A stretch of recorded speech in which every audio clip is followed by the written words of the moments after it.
Muchas gracias, ingeniero Rafael Rodríguez. Carlos, ¿se escucha bien? ¿Se ve bien la pantalla? ¿Se ve el pointer bien, el láser? La respuesta a las tres preguntas es afirmativo, se escucha bien, se ve bien la presentación y se ve bien el puntero. El puntero. Ok. Bueno, entonces empezamos con esta charla y quiero partir primero agradeciendo a la Cámara Nacional de Productores de Leche de Costa Rica, ya, por haber organizado este Congreso Nacional Lechero Virtual. Sabemos la situación que está viviendo el mundo en estos días y por lo tanto, bueno, nos hemos tenido que reinventar con lo que es utilizar la tecnología y de esta manera seguir avanzando en el conocimiento a través de estos seminarios en línea. Así que nuevamente agradezco la invitación a participar de este seminario virtual y agradezco a todos los que están escuchándome y viendo la presentación por el esfuerzo que también están haciendo en relación a este seminario. Así que vamos a entrar en tierra derecha, como dice la hípica. Bueno, la agenda de esta presentación, vamos a hablar un poco del ciclo productivo de la vaca lechera eh, y después vamos a conectar con la definición de perfiles metabólicos, su uso e interpretación en mi visión y terminar con un par de conclusiones, ¿ya? Y vamos a entrar entonces al ciclo productivo de la vaca lechera, pero antes que nada, se suponía que esta diapositiva estaba antes, pero yo no sé por qué me está apareciendo después. Simplemente, bueno, acá está mi sitio web de la Universidad de Georgia y acá está el email mío y lo voy a poner al final también para quien no lo tiene, si tienen alguna consulta. Esta presentación también está en PDF para los que quieren después acceder a ella, hablar con don Carlos para que se las pueda hacer llegar. Aquí simplemente una página web de un diario nacional de Chile, yo soy originalmente de Chile, que es la revista Campo Online, donde hay muchos artículos de corte de extensión, donde ustedes pueden tener acceso, ¿no es cierto?, a información que les puede ser de vuestro interés.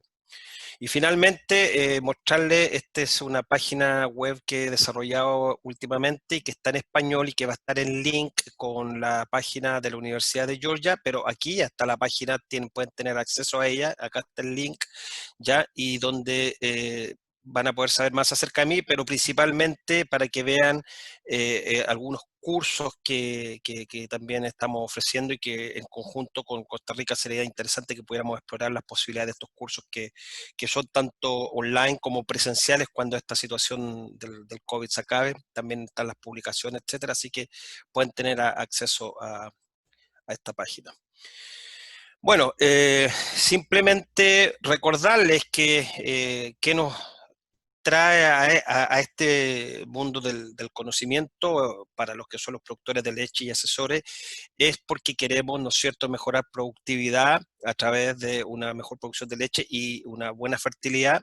Y simplemente estoy notando aquí los factores que influyen en ello, donde obviamente se requiere de una muy buena nutrición, pero donde también se requiere de una muy buena genética y alimentar esa genética es importante. Sin embargo, para que esto se pueda expresar, ya sabemos, acuérdense ustedes, genotipo más ambiente es el fenotipo, que es lo que vamos a ver finalmente. Tenemos el ambiente y lo que es el confort de la vaca y acompañado a lo que es época del año, que lamentablemente en países tropicales, subtropicales como puede ser Costa Rica, Panamá, etcétera, obviamente son climas muy calurosos y húmedos donde pega muy fuerte este aspecto. ¿Ya? Y donde obviamente aparecen enfermedades que también van a incidir. Ahora, todas estas cosas, si no fuera por los recursos humanos, no podríamos llegar a ninguna parte. Así que nuestros técnicos son los más importantes.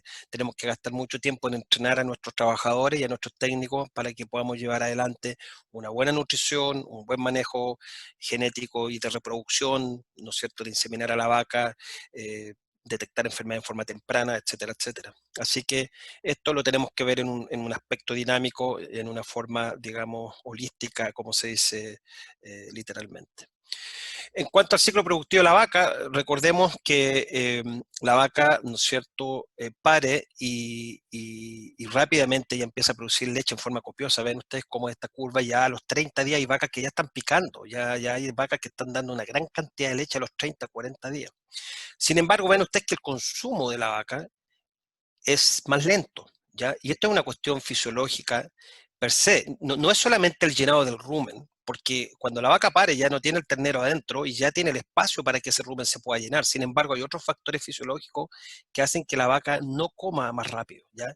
Y es más lento y recién viene a picar el consumo al cuarto mes, 3 meses y medio, estamos hablando de 100, 130 días, viene a picar el consumo de materia seca. Entonces, este desfase entre el pico de producción de leche con el de consumo hacen que la vaca obviamente tenga que recurrir a sus reservas corporales, que es la condición corporal, ¿ya? Y así si una vaca pare en condición 3,5, este animal va a perder sí o sí, en general siempre la vaca pierde, pero idealmente ojalá que no pierda más de 0,75 puntos en una escala de 1 a 5, porque de lo contrario, si se pierde más peso, por uno u otro motivo, la vaca lo va a pagar con una menor fertilidad. Entonces tenemos que ser muy estratégicos para evitar pérdidas considerables. Una de las grandes factores que hacen que la vaca pierda mucha condición muchas veces es que la vaca pare obesa al parto. Si pare con condición 3,75, 4, esta vaca va a comer mucho menos y la pérdida va a ser mucho más drástica y la vaca lo va a responder con enfermedades y con infertilidad. Entonces tenemos que ser muy estratégicos en manejar esta condición corporal, ¿ya?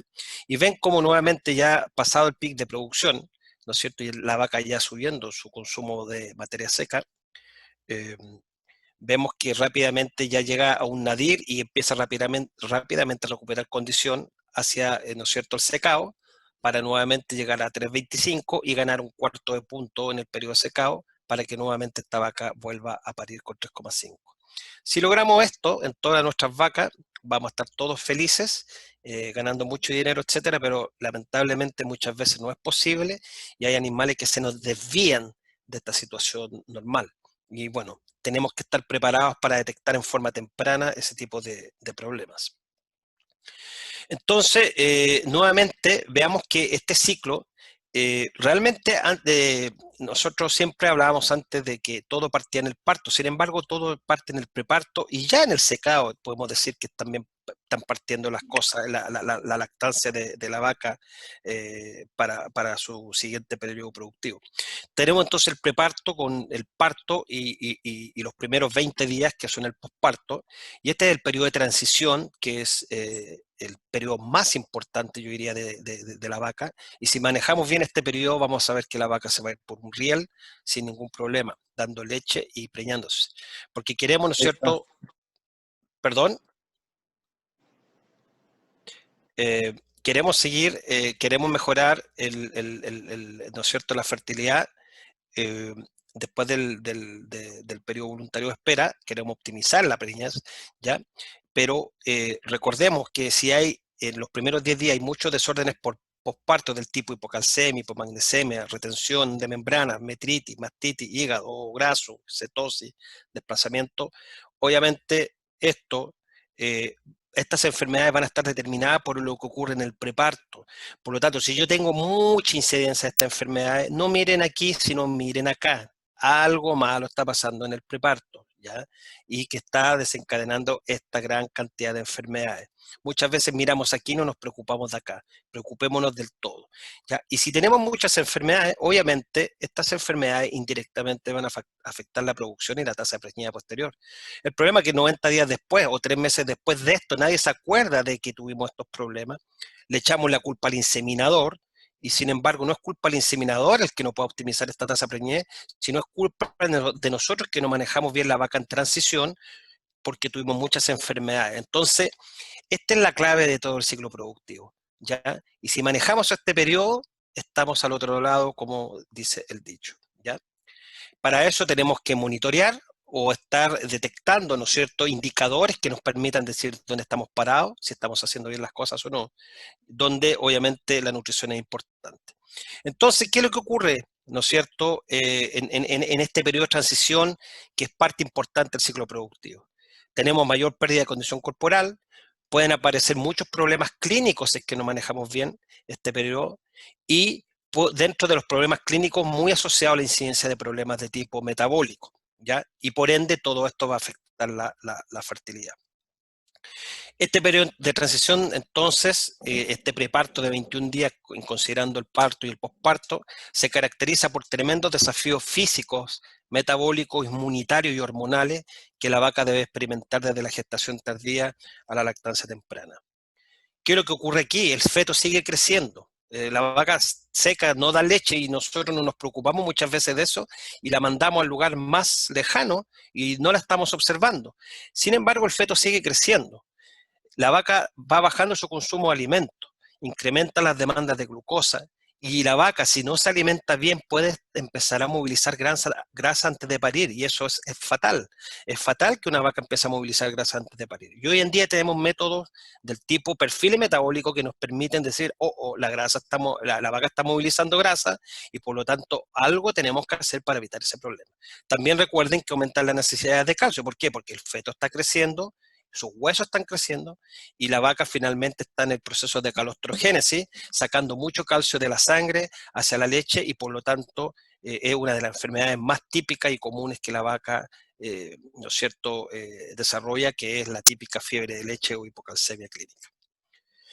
Entonces, tenemos desafíos, ¿ya? Y esos desafíos los tenemos que enfrentar con mucha eficiencia, ¿no es cierto?, siendo muy estratégico, donde queremos reducir la severidad de la hipocalcemia, queremos prevenir pérdidas de peso excesivas, ¿ya? Porque la vaca siempre va a perder peso, pero ojalá que no sea más de 0,75 puntos, como le hacía mención, ¿ya?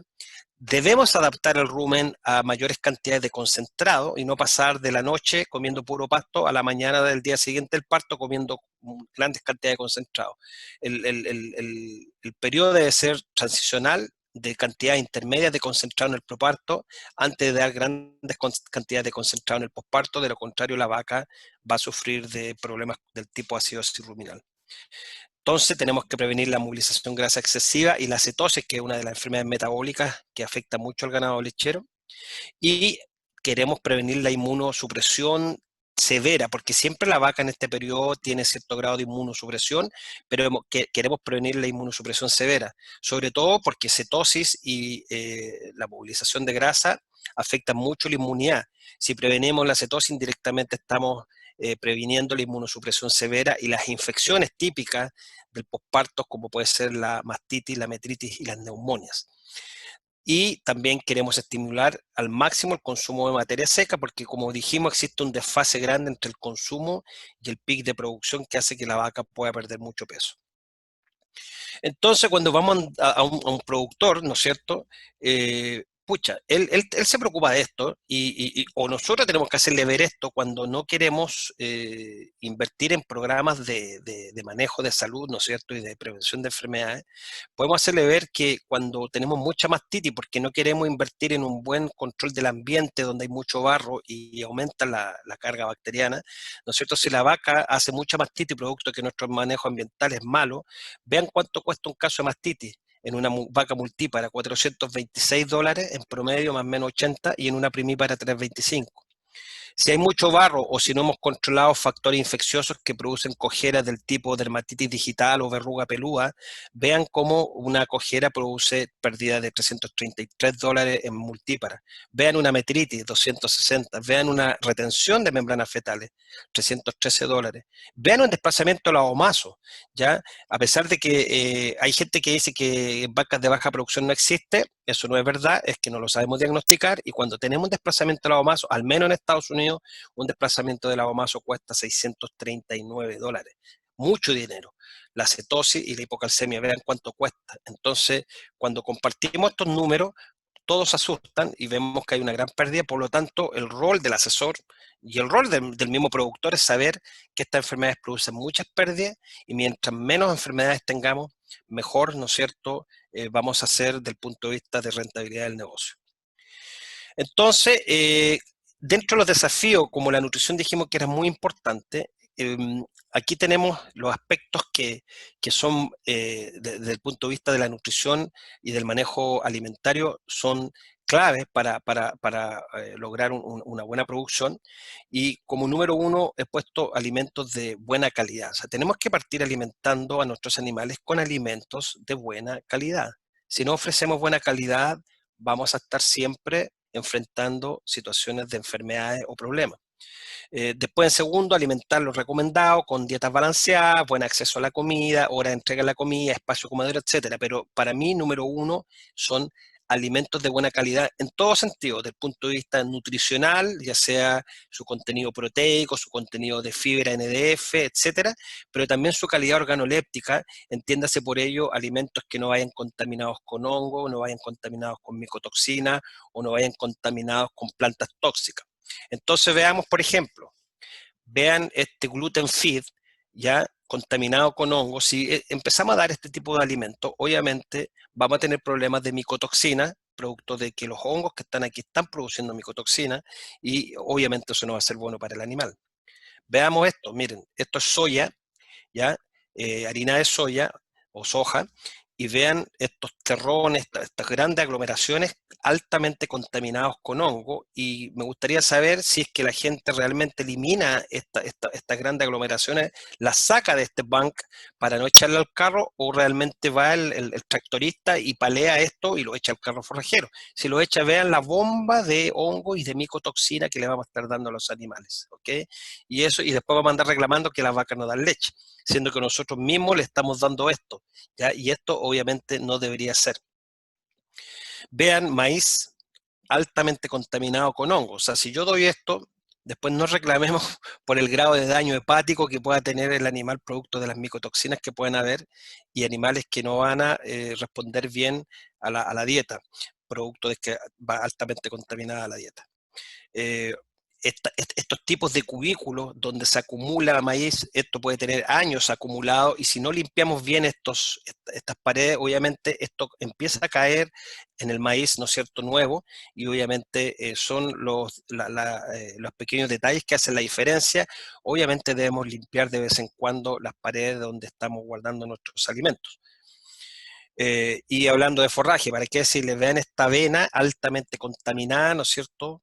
Hongos por todos lados, micotoxina, y vean este silo de maíz, vean la gran pared en el tope altamente contaminada, producto de que no hicimos una buena conservación, con muchos hongos, ¿no es cierto? Eso lo podemos ver en análisis, y obviamente esto no va a ser un forraje de buena calidad. Por lo tanto, vuelvo a insistir en que la calidad del alimento es fundamental, ¿ya?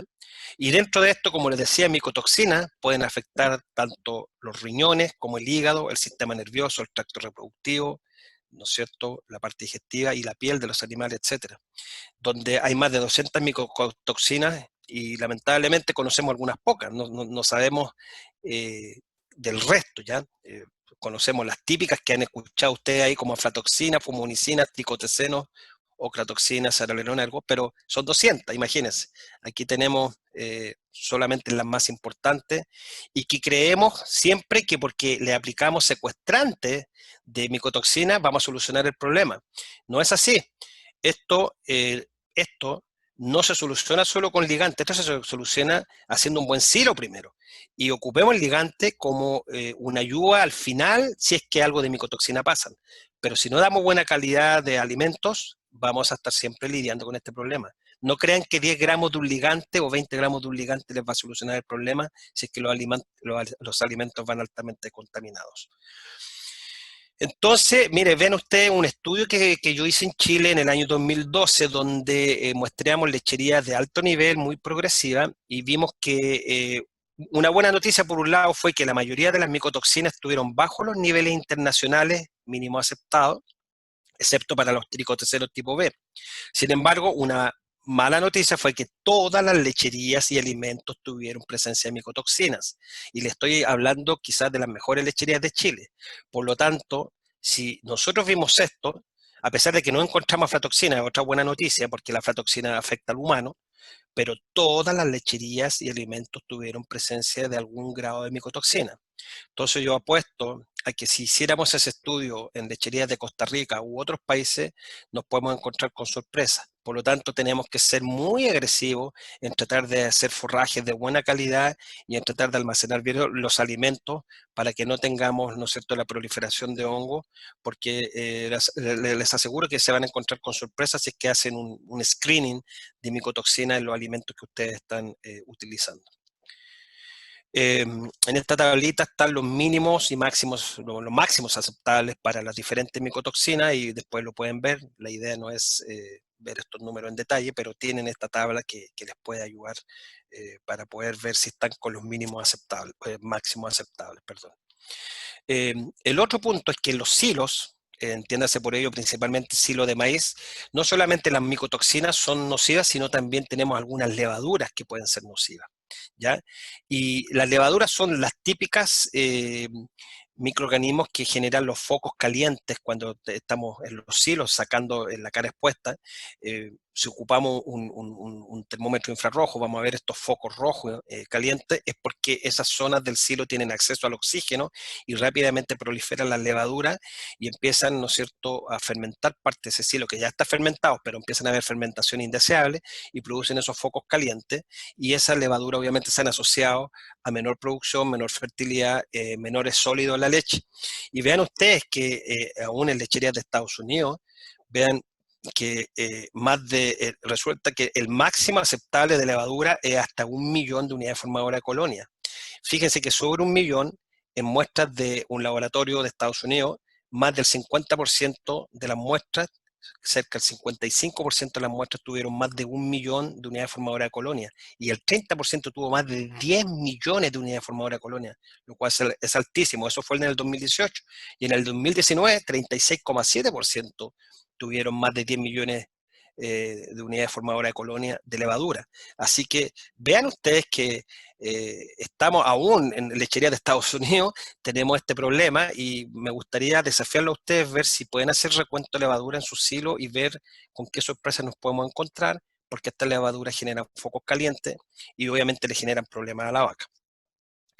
Esto que ven aquí ustedes, todos estos puntitos negros, es una semilla de una planta tóxica que se llama, en Chile le decimos chamico, en México le dicen toloache, pero el nombre, y en inglés en Estados Unidos Ginseng weed, pero el nombre científico es Datura stramonium, que afecta mucho a las siembras de maíz y es muy tóxico, ¿ya? Y si no hacemos control de plaga, bueno, vamos a tener maíces contaminados. Vean aquí, este es un maíz que se tuvo que pagar a una cuadrilla de trabajadores para cortar el chamico antes de pasar la máquina al silo, de lo contrario íbamos a tener una intoxicación masiva.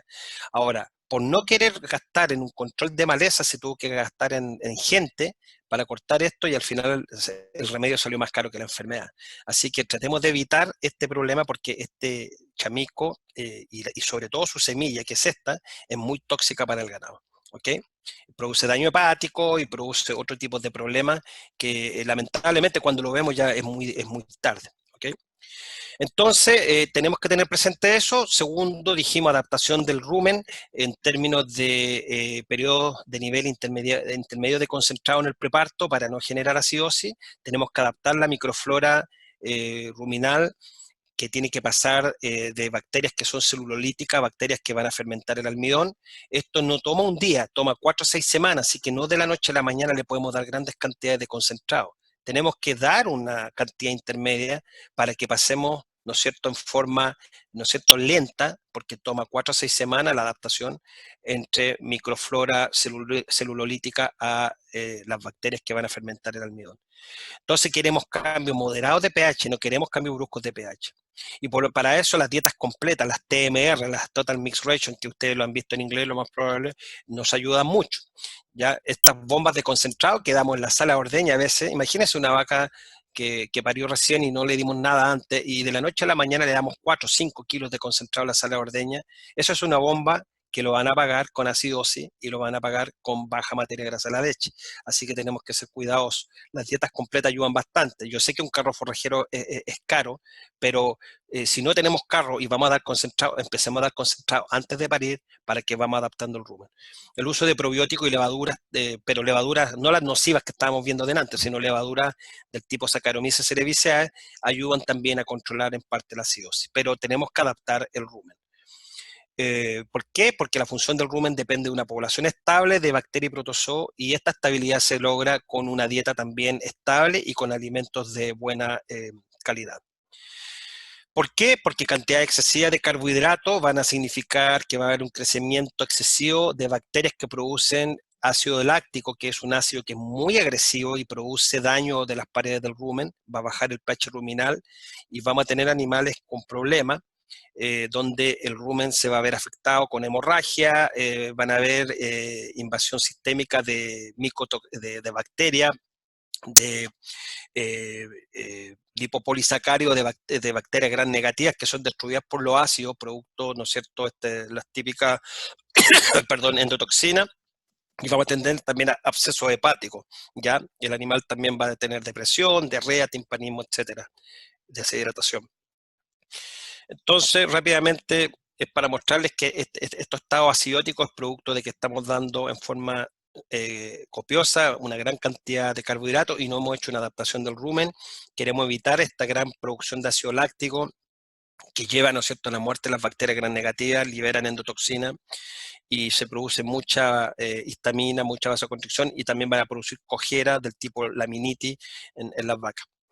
Vean rúmenes con acidosis, miren este rumen cómo está completamente hemorrágico, producto de la gran cantidad de ácido. Estas son vacas postpartos que se murieron.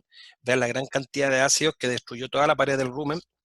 Lo mismo acá, vean este rumen cómo está completamente hemorrágico, vean acá cómo este rumen se desprende y está con una alta cantidad de papilas negras para queratosis, ya producto de la acidosis ruminal. Tampoco queremos ver hígados con estos abscesos, producto de que las bacterias pasan del rumen al hígado y forman estos abscesos, y esto es un indicador de que estamos con muchos problemas de acidosis ruminal. Todas estas enfermedades que están ocurriendo en el periodo de transición las vamos a ver reflejadas en la distribución de las vacas eliminadas durante la lactancia. Y les aseguro que en Costa Rica debe ser lo mismo que en Chile, porque en Chile ya lo tenemos cuantificado, y en Estados Unidos vemos como que la mayor tasa de eliminación ocurre el primer mes de vida, el primer mes de lactancia. El 14% de las vacas se nos van los primeros 30 días. Estamos hablando del posparto, ¿ya? Y eso es porque estamos haciendo una mala transición. Entonces la mayoría de las vacas se nos están yendo o porque se mueren o porque las tenemos que eliminar porque están muy enfermas con algún cuadro severo, las tenemos que vender antes de que se mueran, entonces tenemos una gran eliminación los primeros 30 días. Después, los segundos 60 días viene el segundo mes con mayor eliminación, así que vean como los primeros 60 días tenemos prácticamente un veintitantos por ciento de la tasa de eliminación que debería ocurrir normal en un rebaño. Así que esto nos está diciendo que el periodo de transición es muy importante y que no estamos haciéndolo bien, porque se nos están yendo muchos animales el primer mes. Y esto tenemos que revertirlo sí o sí, con un buen manejo, detectando en forma temprana las enfermedades, donde aquí los perfiles metabólicos van a jugar un rol muy importante. Entonces, ¿por qué es importante detectar en forma temprana? Porque los primeros 13 días tenemos un riesgo elevado de enfermedades, donde yo recomiendo monitorear la salud de los primeros 10, 13 días, evaluando la actitud del animal, haciendo una inspección general del animal, midiendo temperatura rectal, ya un termómetro. ¿Cuánto cuesta un termómetro? No cuesta nada, y muchos animales van a cursar con fiebre estos primeros días, productos que están con metritis o que están con neumonía o con mastitis, entonces ocupemos un termómetro. Muestras de orina, de sangre o de leche para medir algo, como pueden ser cuerpos cetónicos. Pero lo más importante que podemos utilizar para decir que la vaca está enferma es su producción de leche. La vaca debe dar en forma copiosa leche en forma sostenida. Y si una vaca viene dando leche la primera semana bien y se me empieza a caer la segunda semana, saquen esa vaca porque esa vaca está enferma. Una vaca nunca debe caer en producción sus primeros 30 días. Siempre debe ir hacia arriba, hacia el pic de lactancia. Por lo tanto, ocupemos esta información. La producción de leche quizás es el mejor indicador de salud, pero tenemos estos otros aspectos que nos van a ayudar. Y esto nos va a permitir identificar vacas enfermas en forma precoz, y las vamos a poder tratar, y así vamos a poder eliminar, bajar la tasa de eliminación que decíamos. Entonces, nuevamente, aquí tenemos una técnica, esta es una lechería en Chile que yo asesoraba, Rosita, vean, ella está evaluando la actitud de los animales, vean un animal que está comiendo, con orejas, ¿no es cierto?, paradas, alerta, con su mirada, es muy importante. Después, porque queremos ver enfrente cualquier animal que no esté comiendo, cualquier animal que esté con mucosidad, cualquier animal que esté con descargas nasales, o vacas con tos, o descargas oculares, o orejas caídas y decaimiento, sáquenla y háganle un examen, porque ese es un animal que está enfermo. Por detrás, mirar el animal, ver su ubre, ¿no es cierto? Vean esta vaca, miren, estas son todas vacas posparto, y vean esta vaca, miren esa ubre, sin nada de leche. Esta ya tenemos algo mejor, leche, ¿no es cierto?, llenando ubre, ya, pero esta vaca realmente tiene un problema, porque debería estar esa ubre llena de leche. Segundo, veamos las descargas, y veamos que sean descargas sanguinolentas normales, sin mal olor, porque si esto presenta un mal olor, lo más probable es que es indicativo de una metritis puerperal, y por lo tanto vamos a tener que tratar ese animal, ¿ok? Así que esa inspección es muy importante, tanto por delante como por detrás, ¿ya? Ver que no haya diarrea o fecas sueltas, ver que no hayan descargas vaginales de mal olor, que el abdomen sea normal, que no haya una fosa paralumbar o muy vacía o muy llena, o costillas sobresalientes al lado izquierdo, porque eso puede ser indicativo de un desplazamiento del agomazo. Y el llenado de ubre tiene que ser el adecuado. El termómetro, como les decía, es fundamental. Un termómetro que puede costar 5 o 10 dólares me puede decir si un animal presenta fiebre, y si presenta fiebre, bueno, ir rápidamente a tratar el animal, independiente de lo que sea, si es una metritis, una mastitis o una neumonía, pero me va a poder decir que el animal está cursando con algún cuadro infeccioso. ¿Ok? Y dentro de todo, tenemos también que podemos utilizar tecnología un poco más avanzada, como pueden ser perfiles metabólicos, donde es que vamos a querer utilizar un análisis sanguíneo que proporciona información acerca de las funciones de diferentes órganos o tejidos. Dentro de esto, vamos a poder evaluar la funcionalidad del riñón, del hígado, de músculo, de cómo está el tejido graso y su dinámica funcionando. Vamos a poder evaluar los niveles de glucosa, los niveles de proteína en sangre. Vamos a poder evaluar, muy importante, los electrolitos y que estén equilibrados, y todos los líquidos del organismo. ¿Por qué entonces queremos realizar estos perfiles metabólicos? Porque esto se puede solicitar como parte de un examen físico que estamos haciendo a nivel individual de una vaca enferma, ¿ya? O para el diagnóstico de problemas de rebaño, que es mi gran apuesta para esta charla. Yo quiero que lo asuman como un método diagnóstico de rebaño estratégico que me permita decir, ok, estoy haciendo bien las cosas, y por lo tanto voy a seguir trabajando de la misma manera, o estoy haciendo mal las cosas, algo estoy haciendo mal con la nutrición, y me va a permitir entonces hacer un diagnóstico general de todo el rebaño. Vamos entonces al tema en sí. En los perfiles metabólicos se pueden medir cientos de cosas, cientos. Lamentablemente no vamos a tener recursos para medirlos todos, y vamos a tener que ir eligiendo cuál es mejor que otro, ¿ya? Pero, por ejemplo, podemos medir electrolitos en sangre, sodio, potasio y cloro. Podemos medir el bicarbonato y el anion gap, que es un indicador de acidosis del animal. Podemos medir nitrógeno ureico sanguíneo y creatinina, que nos van a ayudar para evaluar también la funcionalidad renal. Podemos medir macro minerales como calcio, fósforo, magnesio, proteínas totales, que están divididas tanto en albúminas como globulina y su relación. Pero también podemos medir algunas enzimas que indican daño de tejido, específicamente en hígado, por ejemplo, sorbitol deshidrogenasa, AST, GLDH, GGT, como también bilirrubina, a pesar que en el bovino no es muy importante debido a su gran variabilidad. En otras especies, como en el equino y en perros, se utiliza mucho, y en humano, obviamente, pero en rumiantes no es muy utilizada. También podemos medir algunos elementos menores, como fierro, a través de un hemograma, y pueden ver la hemoglobina, vamos a ver cómo está el fierro.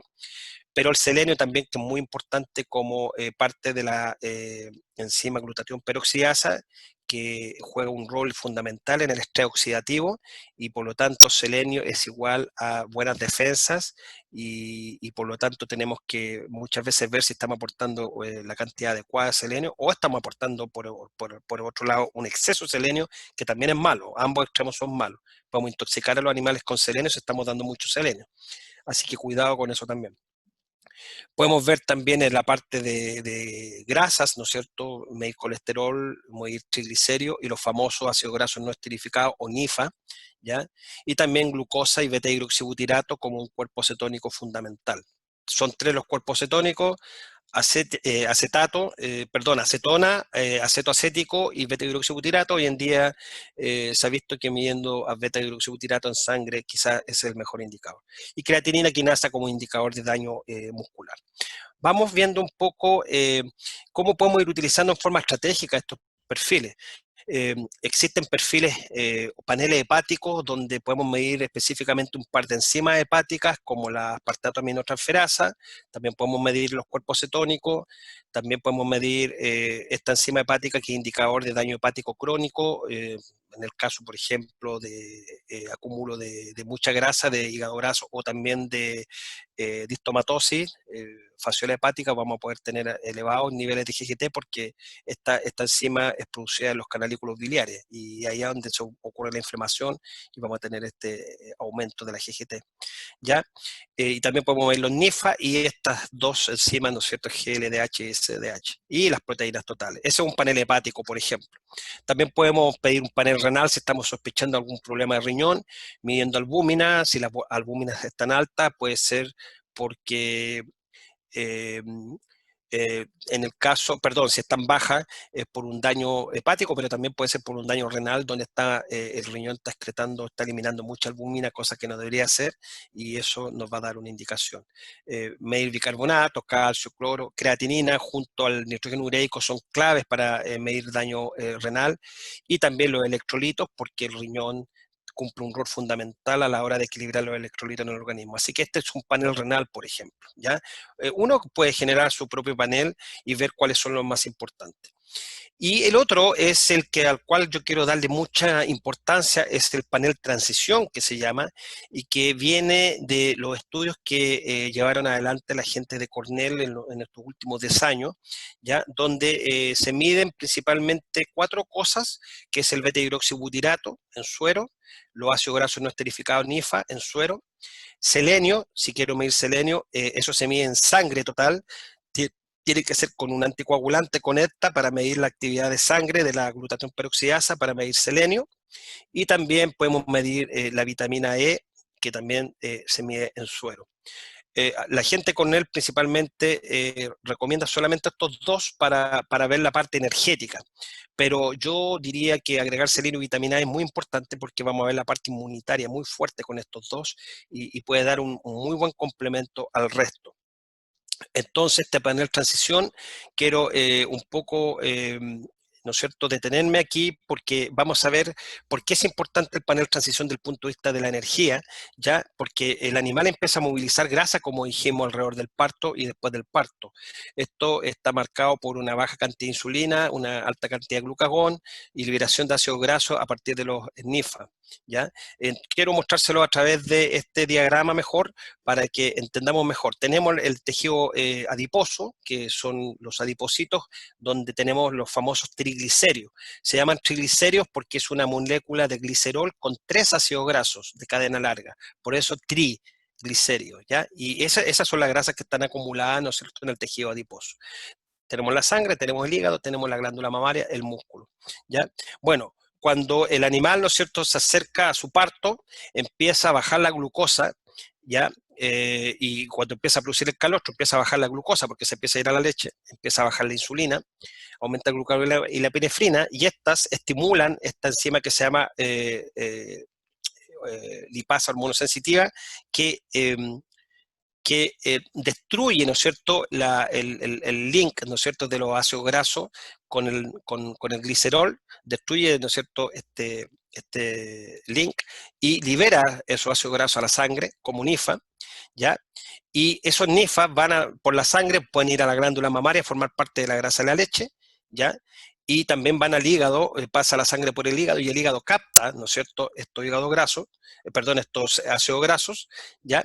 Y cuando la glucosa está normal, lo que puede hacer el hígado es resintetizar estos triglicéridos que están en el tejido adiposo, se pueden formar en el hígado nuevamente, ¿ya?, estos triglicéridos, y ser, ¿no es cierto?, eliminado en forma de VLDL, que es una lipoproteína que también va a ir a formar parte de las grasas de la leche, ¿ya?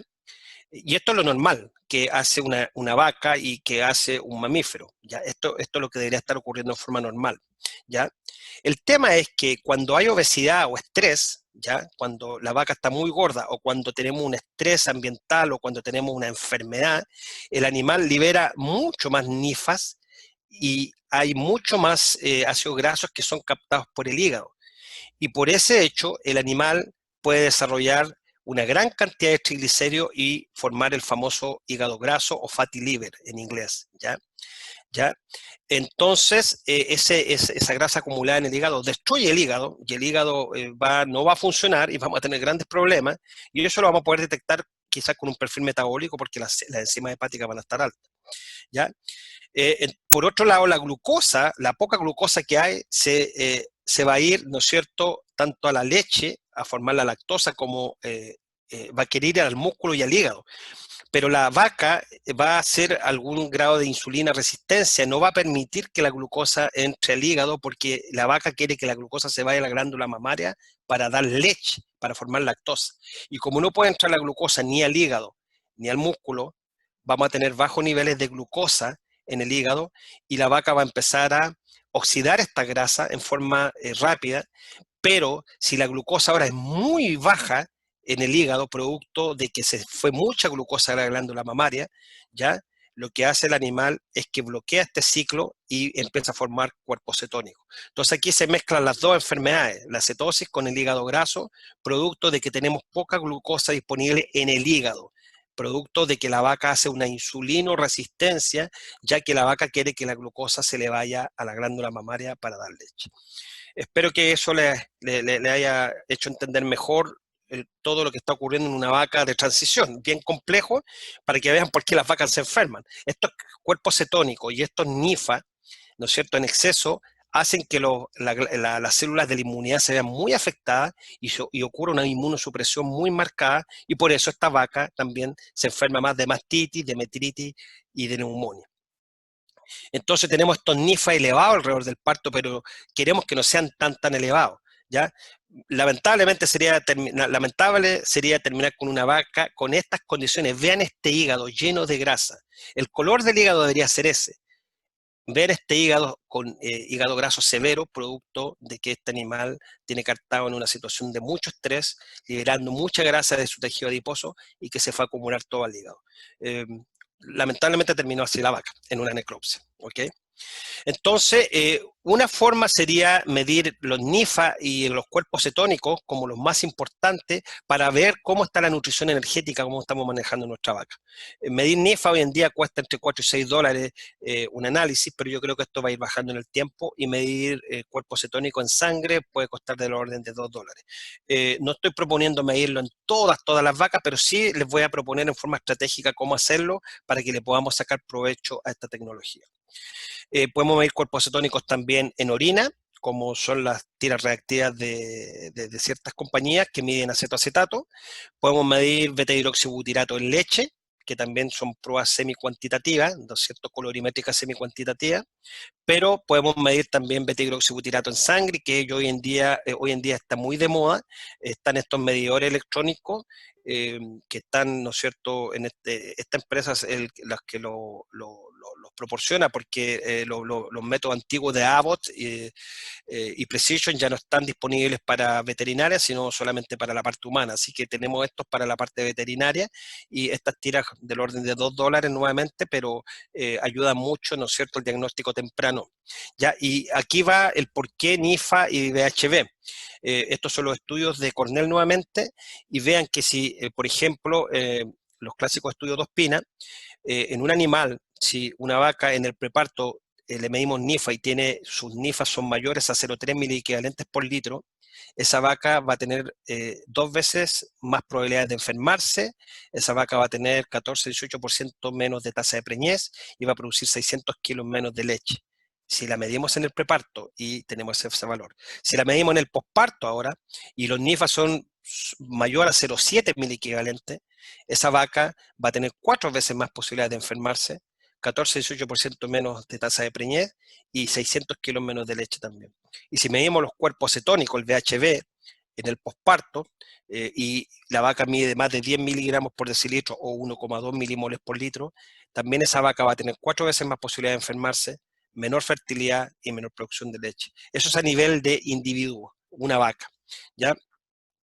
Y vean ustedes cómo en animales posparto en Estados Unidos, vean que en lecherías de Estados Unidos el 25% de vaquillas tuvieron nifa posparto más de 0,7, o sea, el 25% de vaquillas con riesgo de enfermarse, el 33% de vaca con más de 0,7 milicaliente nifa, vacas con probabilidad de enfermarse, y lo mismo, cuerpo cetónico, 15% de las vaquillas con altos niveles de cuerpo cetónico posparto y 27% de las vacas.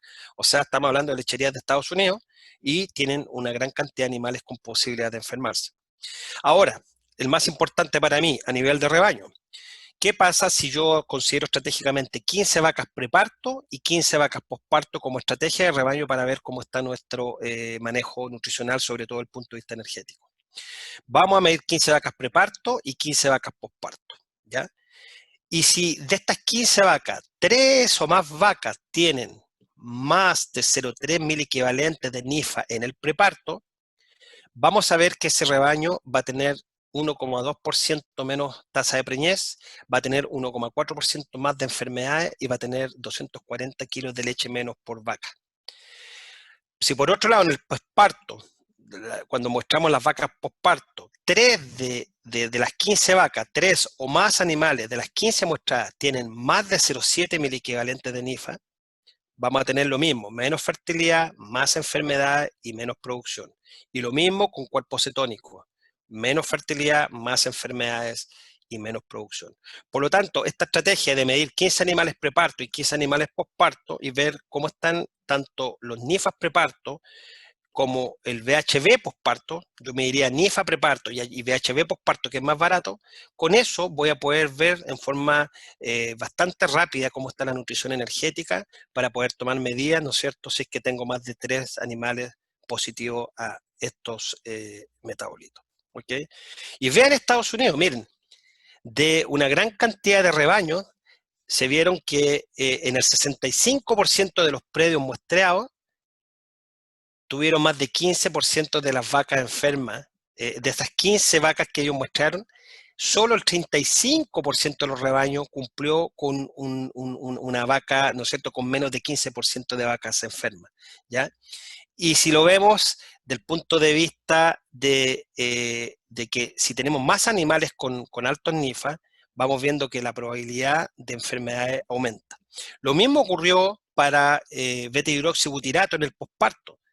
Fíjense que solo un 58% de los rebaños tuvieron menos de 3 animales enfermos, ¿ya? Y el resto tuvo más de 3 animales enfermos. Fíjense que 21 rebaños tuvieron entre 15 y 25% de animales enfermos, o sea, entre 3 y 4 vacas. Y fíjense que un 8% de los rebaños tuvieron cerca de 5 a 6 vacas de las 15 con más beta-hidroxibutirato. Y eso es un indicador de enfermedad grave y de infertilidad grave. Vean aquí, cetosis subclínica en 2 rebaños de Nueva York y 2 rebaños de Wisconsin. 40% de las vacas tuvieron alto recuento de cetosis en un rebaño A de Nueva York. El rebaño B de Nueva York, de 400 vacas, 26% tuvieron altos niveles de cuerpo cetónico. En Wisconsin, 40%, casi 41%, y otro rebaño, 55,7%. Estamos hablando de Estados Unidos y de rebaños progresistas, y tenemos este problema. Entonces, acá dentro de la cetosis, lo que se vio en estos estudios, fíjense que aquí quiero que le pongan ojo al asunto, vean que las vacas con cetosis empezaron a dar como positiva los primeros 5 días. Fíjense que empezamos a tener altos niveles de cetosis los primeros 5 días después de parida. Y después después de la primera semana posparto, vale decir del día 8 o 9, fíjense la cantidad, va disminuyendo. O sea, la mayor cantidad de cetosis ocurrió los primeros 5 días. ¿Por qué esto es importante? Porque ves que voy a otros países, todos me dicen que están viendo cetosis a los 14 o a los 21 días, o a los 10 días, entre 7 y 10. Ya estamos pasando, ¿no es cierto?, el periodo de mayor riesgo, que son los primeros 5 días. La cetosis se ha venido adelantando y ya está ocurriendo los primeros 5 días. ¿Por qué esto es importante? Veamos. Primero, comparemos animales normales con animales con cetosis, subclínica. Animales normales tuvieron 0,3% de desplazamiento, animales con cetosis 6,5%, significativo. Más cetosis en los animales con, más desplazamiento en los animales con cetosis. Eliminación, animales que no tuvieron cetosis, 1,8% se eliminó, animales con cetosis, 5,4% se eliminó. Fertilidad, 40% tasa de concepción al primer servicio en las normales, 35% en las vacas con cetosis. Y leche, más leche en las normales que las vacas con cetosis. Entonces, es importante detectar cetosis en forma temprana. Segundo lugar, ¿qué pasa si la vaca hace cetosis la primera semana, los primeros 5 días, en comparación a si lo hace las segundas semanas de parida? Si la vaca hace cetosis la primera semana en relación a la segunda semana, tiene 6 veces más probabilidad de tener un desplazamiento. O sea, vale decir, estas vacas que se enferman la primera semana son las peores para nosotros porque van a tener 6 veces más posibilidad de tener un desplazamiento. Segundo lugar, estas vacas que tienen cetosis la primera semana en comparación a la segunda semana van a tener 4,5 veces más posibilidades de ser eliminadas y van a tener 0,7%, van a tener 30% menos fertilidad o 0,7 veces menos probable de preñarse el primer servicio en comparación a si la vaca tuvo cetosis la segunda. Entonces, tenemos que hacer un esfuerzo de detectar en forma muy temprana estas vacas de cetosis de primera semana. De lo contrario, el riesgo de enfermedad y de eliminación y de infertilidad va a ser altísima. Entonces, aquí también los paneles hepáticos, complementando este panel, ¿no es cierto?, transición, nos van a ayudar a decir qué tan dañado está el hígado o qué tan dañado está el riñón, ¿ya? Y vamos a poder medir las enzimas aspartato aminotransferasa, que no es la más importante, la ALT tampoco es la más importante, y quiero poner atención a estas dos, que son las que hoy en día se están midiendo en rumiantes, que son la sorbitol de deshidrogenasa, que es muy específica de hígado, pero es es muy inestable, por lo tanto la tenemos que complementar con la glutamato de deshidrogenasa, ¿ya? Para ver el daño o necrosis hepática. Con estas dos, hoy en día vamos a tener una buena visión del daño agudo del hígado, ¿ya? Y la GGT va a seguir siendo, por excelencia, la enzima que determina daño del epitelio biliar, vale decir, hepatitis de tipo crónica, como puede ser en el caso de fasciola hepática o en el caso de, ¿no es cierto?, fibrosis hepática, o en el caso también muchas veces de acúmulo de grasa excesiva o eh, hígado graso. Proteínas totales también vamos a poder medir tanto albúminas como globulinas. Si las albúminas están bajas, es importante ver eso porque significa que el hígado puede estar dañado. Y si las globulinas están altas, es porque podemos tener algún grado de inflamación considerable producto de estas globulinas, ¿ya? Cuando las albúminas están ahora altas, es porque puede ser que tenemos algún grado de deshidratación. Y como dije anteriormente, si las albuminas están bajas, puede significar daño hepático, malnutrición y también reacción de fase aguda, ¿no es cierto?, que son otras proteínas que voy a compartir con ustedes luego para ir terminando. Las globulinas están altas porque podemos tener proteínas de fase aguda, producto de una inflamación activa en algún momento determinado, producto de estas interleuquinas que liberan la célula inmunitaria. Y si están bajas las globulinas es porque podemos tener daño renal, la vaca está eliminando mucha proteína por el riñón, ¿ya? O también pérdidas vía digestiva porque tenemos cuadros de diarrea, sobre todo en terneros jóvenes, con mucha diarrea vamos a tener baja la globulina y también las albúminas, ¿ya? Así que importante las proteínas. Y las proteínas de fase aguda, hoy por hoy han venido a formar parte del perfil metabólico, porque tenemos proteínas de fase aguda positivas como negativas.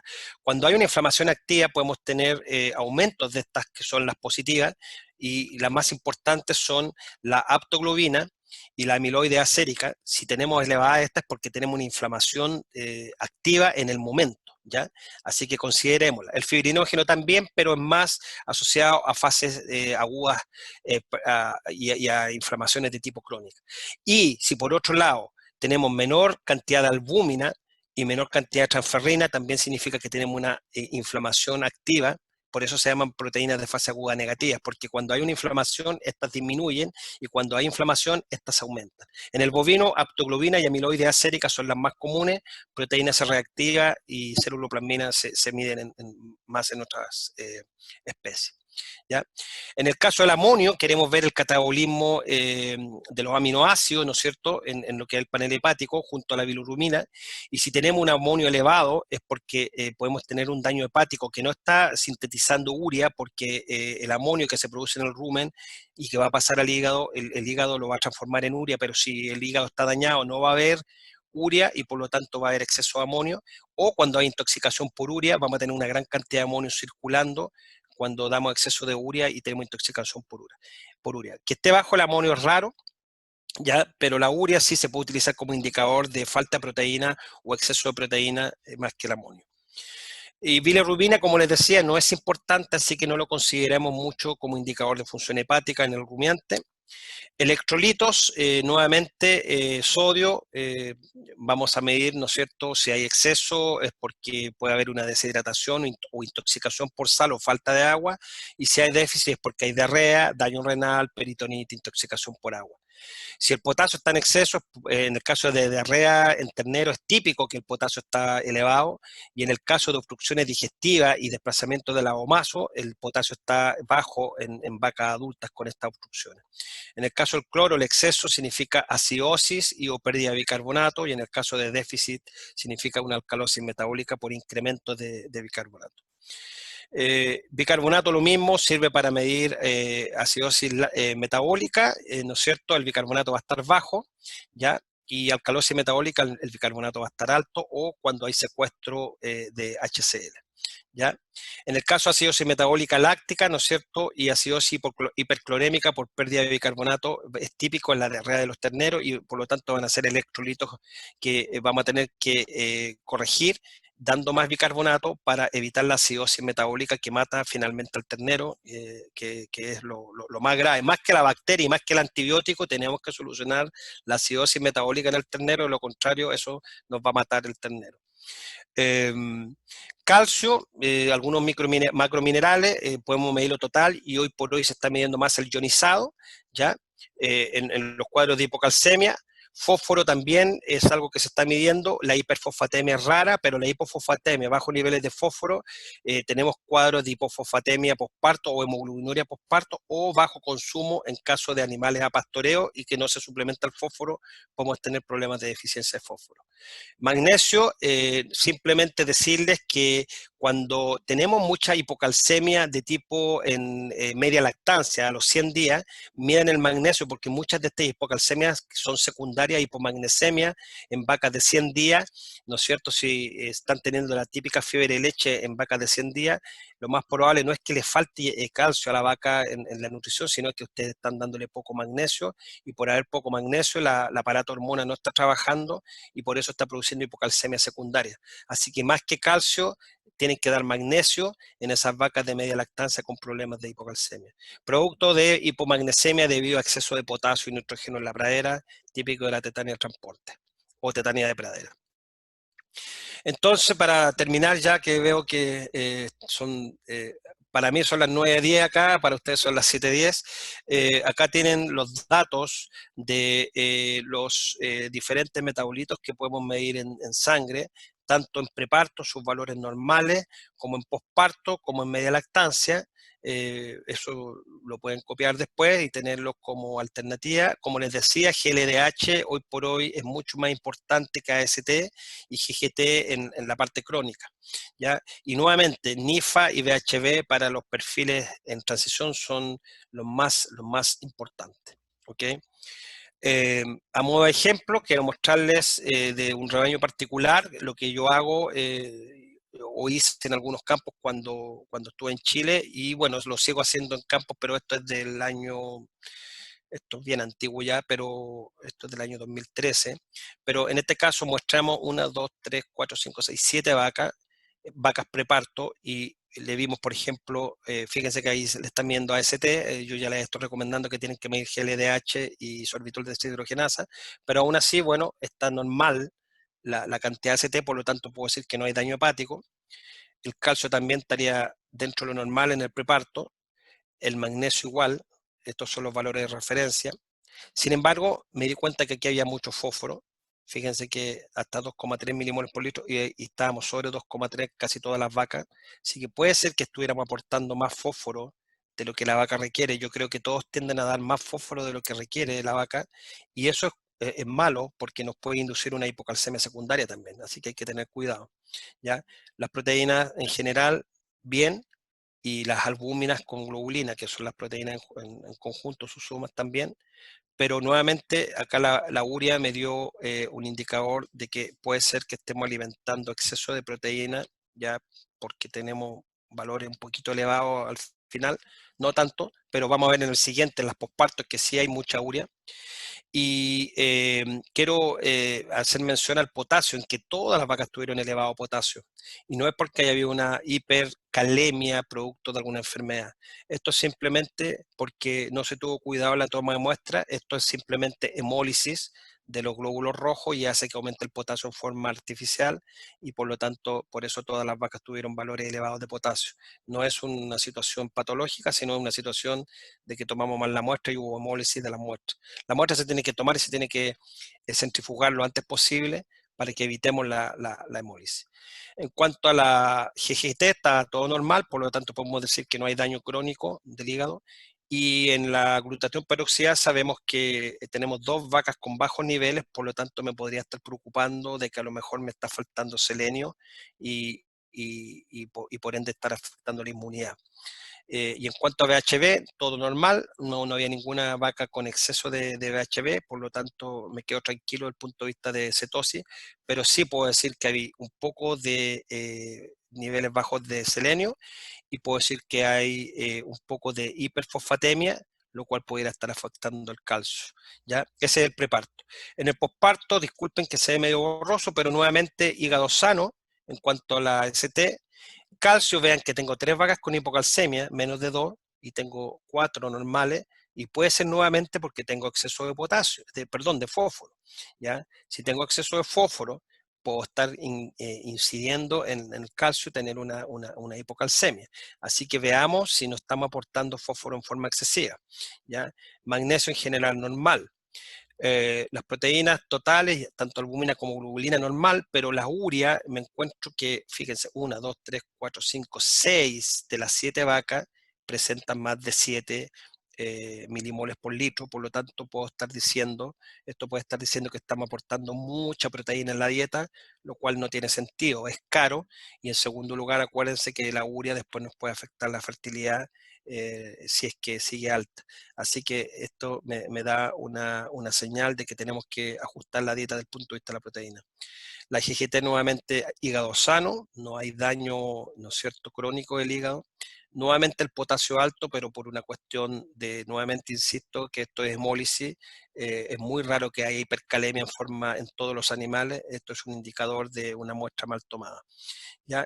Y glutatión peroxidasa, nuevamente 2 animales con bajos niveles, lo que me indica que el estatus de selenio en estas vacas no es el adecuado, tengo que preocuparme, de lo contrario voy a tener inmunodeficiencia, voy a tener problemas de mastitis y de infección. Me quedo tranquilo también que el beta-hidroxibutirato, fíjense, ninguna vaca por sobre 1,2 mililitros, perdón, milimoles por litro, ya fíjense que todas tuvieron bajos niveles de beta-hidroxibutirato, así que me quedo tranquilo con la parte energética, la nutrición energética de este rebaño. Okay. Este de media lactancia no lo vamos a ver porque en aras del tiempo para poder responder preguntas. Y bueno, para terminar, yo diría que las conclusiones de este seminario, primero decirles que la mayoría de las enfermedades de las vacas lecheras ocurren en el periodo de transición o periparto.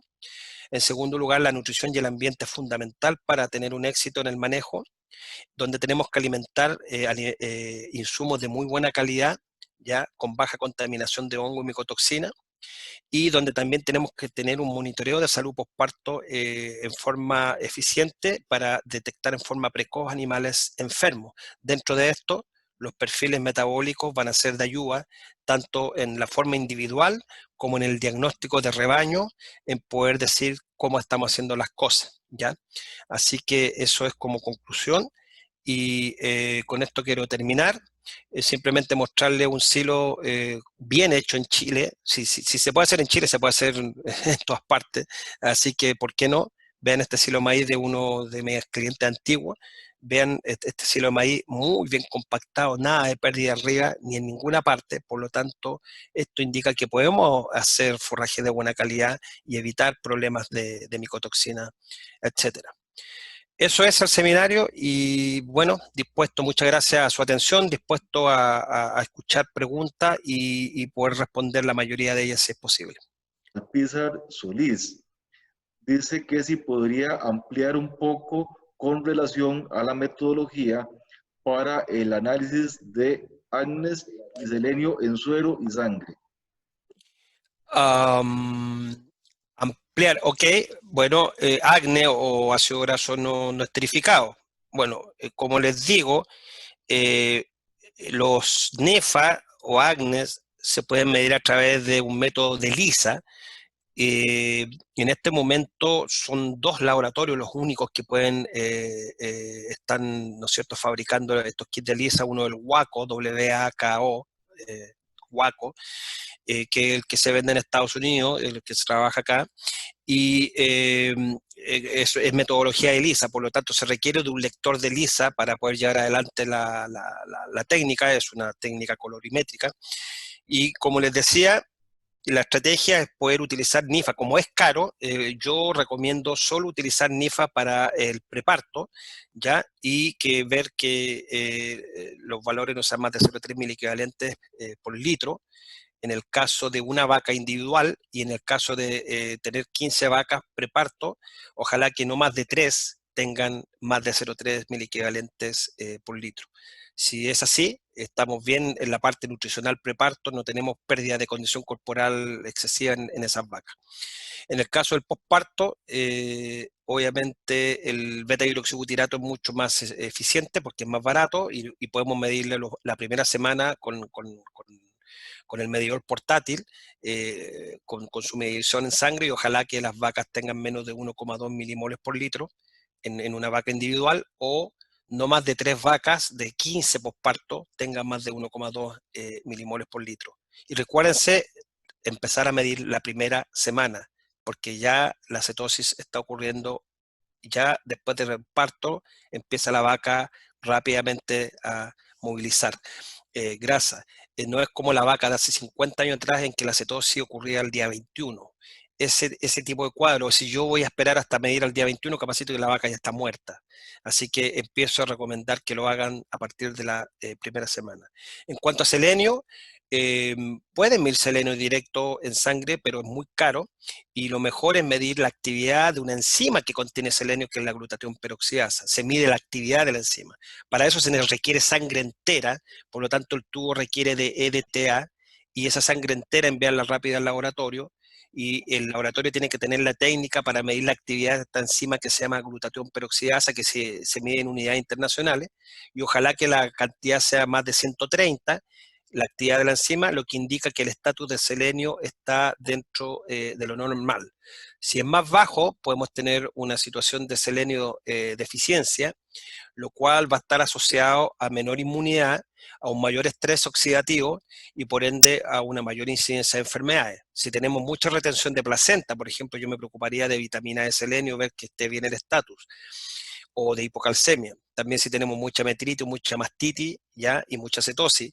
Por lo tanto, selenio también es fundamental. Espero haber respondido la pregunta. Don Humberto Gamboa consulta si el uso de bicarbonato de sodio con una dosis de 150 gramos por vaca en los primeros 21 días postparto puede generar algún problema.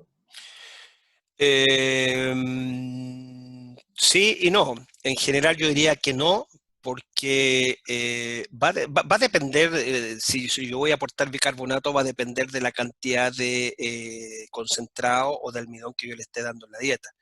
En rebaños de baja producción y de bajas cantidades de concentrado, quizás no sea ni necesario aportar bicarbonato, producto de que la vaca puede lidiar con la acidosis con su propia saliva y con su propio bicarbonato. El mejor bicarbonato es el que produce la misma vaca con su saliva.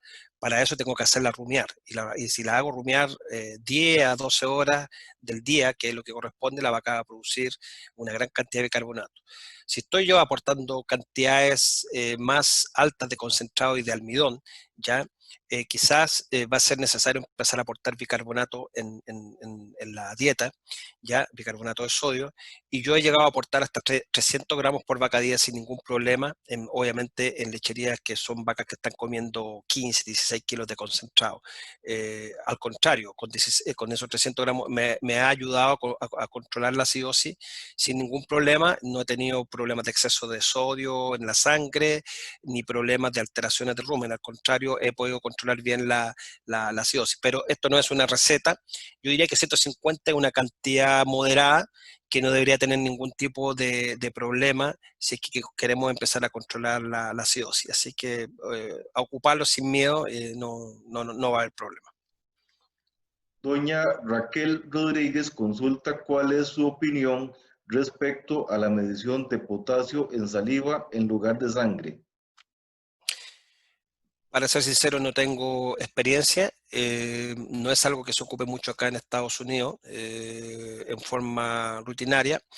El potasio en general se mide en los perfiles tradicionales metabólicos. Cuando se manda a hacer un perfil metabólico, el analizador químico, el autoanalizador químico trae la medición directa en la sangre.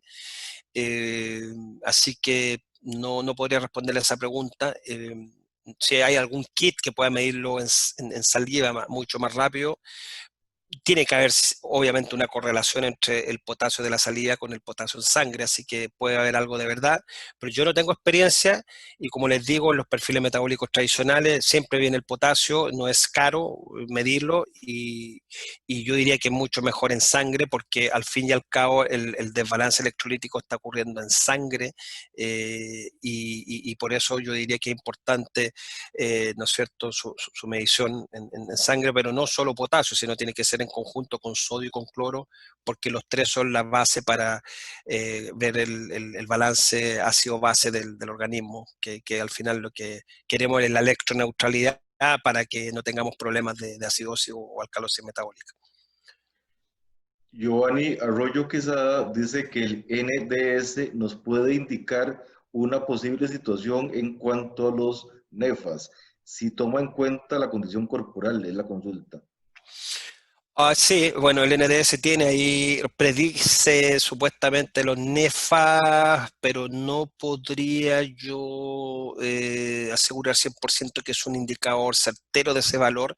Obviamente, si cambia condición corporal más alta, sería bueno jugar en el programa que coloque 3,75 al parto y que coloque 2,5 en el posparto y ver cómo da el valor de NEFA. Yo no creo que cambie mucho, por lo tanto, no lo utilizaría como un indicador base. Yo lo consideraría como un valor secundario, una herramienta secundaria.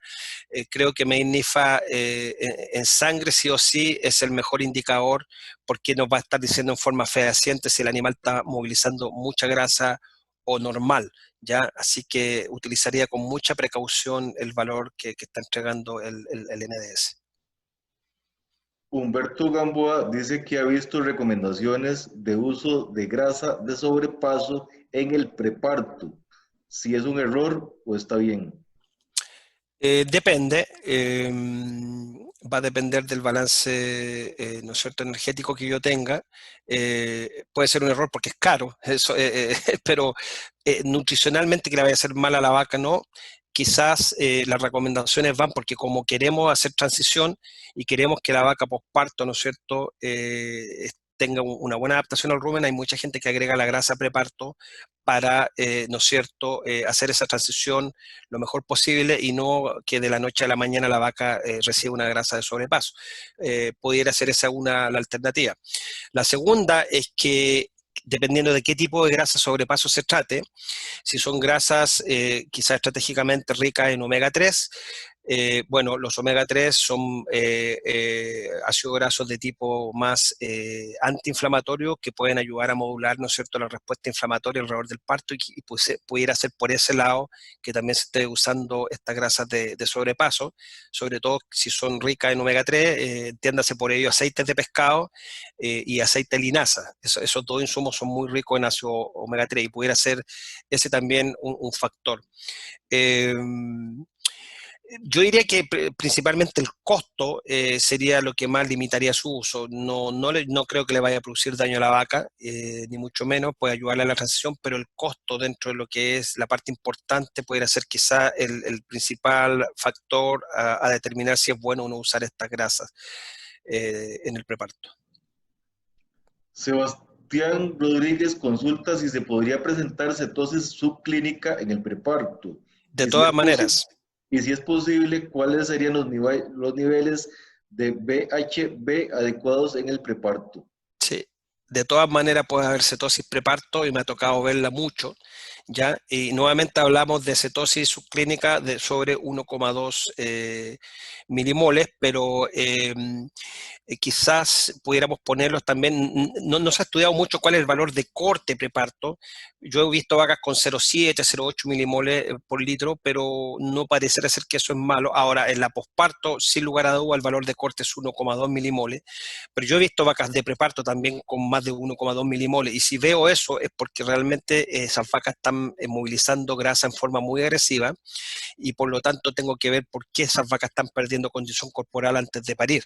Puede ser que la dieta sea muy fibrosa, puede ser que haya mucho estrés ambiental por calor, que la vaca no está comiendo la suficiente cantidad de materia seca y por lo tanto empieza a movilizar grasa en forma agresiva. Por eso les digo que los NIFAs son el mejor indicador en el preparto, porque si los NIFAs están altos, lo más probable es que también los cuerpos cetónicos van a estar altos.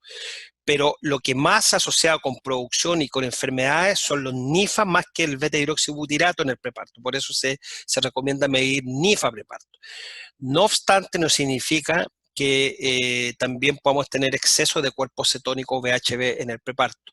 Si estoy teniendo eso, preocupémonos porque algo malo está haciéndose y tengo que ver qué es para que el animal, ¿no es cierto?, no esté en ese balance energético negativo antes de parir. William Corrales dice que en 2 ocasiones mencionó un bajón de glucosa en el periparto. Si podría agregarse pequeñas cantidades de melaza de caña de azúcar en la dieta para poder solventarlo. Bajo nivel de glucosa en sangre, eso es lo que él tuvo, si entiendo bien la pregunta. No, que lo que entiendo es que en la conferencia usted mencionó que podía haber Ah, bajonazos de glucosa en el periparto. sí, ya no, entiendo perfectamente la pregunta. Con melaza, lamentablemente, si yo le doy glucosa al animal en forma directa, oral, no sirve de nada porque todo va a ser fermentado por las bacterias en el rumen. Así que esa glucosa que puede ir en la melaza va a servir de alimento para las bacterias del rumen, más que para la glucosa propiamente tal del animal en la sangre. Así que esa es la mitad de la respuesta. La otra parte de la respuesta que le puede ayudar, sí, a entender el concepto de la glucosa es que cómo logro aumentar la glucosa en la sangre, ¿no es cierto? Siendo que no puedo dar glucosa en la comida porque va a ser fermentada por las bacterias. Bueno, puedo utilizar algunos precursores gluconeogénicos y dentro de eso puedo utilizar propionato de calcio, que va a ser absorbido como tal del rumen al hígado y se va a poder convertir en, ¿no es cierto?, en glucosa en el hígado, ¿ya? También puedo dar propilenglicol en polvo, que se puede dar preparto como postparto y también va a ser absorbido a nivel ruminal, va a ir al hígado y se va a convertir en glucosa. Si ya tengo un animal con cetosis, ¿no es cierto?, y es de tipo 2, ¿no es cierto?, lo que está asociado con la insulina resistencia, muchas veces la gente tiende a dar dextrosa endovenosa, ya que es glucosa en el fondo. Y muchas veces no hay respuesta a ese tratamiento, porque como es de tipo insulino dependiente, puedo darle mucha glucosa al animal en la sangre, pero no va a entrar al hígado porque es insulino resistente y no va a entrar al músculo.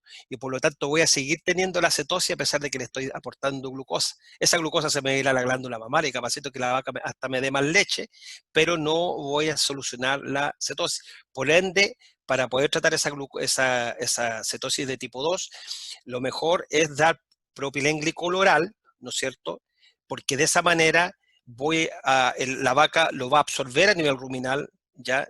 Y va a ir al hígado y sí va a poder entrar al hígado porque es una molécula de 3 carbonos, no hay insulino resistencia hacia ese producto. Así que puede entrar al hígado sin ningún problema y el propilenglicol sí se va a poder convertir en glucosa en el hígado y de esa manera voy a evitar la cetosis a través de este propilenglicol.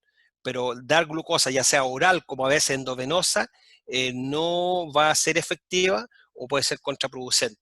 Sí, aportar estos productos gluconeogénicos como propilenglicol, que es lo que les estoy mencionando. Doctor, voy a hacer un comentario al pie y es que hemos respondido 9 preguntas y tenemos 20 pendientes. Usted sabrá hasta qué hora llegamos. Dele nomás. Ok, Daisy Fallas dice que si recomienda realizar pruebas de lípidos e hígado, por ejemplo, en el periparto, posparto o solo cuando baja la curva de leche. No, esto es lo que yo les comentaba de medir los NIFAS preparto y medir los cuerpos cetónicos posparto en 15 vacas pre y 15 vacas post. Es como es una metodología de diagnóstico rebaño que yo la recomiendo que por lo menos, al menos mis clientes, lo que yo recomiendo que hacer esto cada 3 meses, o sea, hacer 4 veces medición en el año, ¿ya? Cuando uno va al médico también le pide el médico un perfil metabólico, uno va una vez al año y le manda a hacer hemograma y le manda a hacer perfil metabólico para ver cómo está el colesterol, es un poco lo mismo.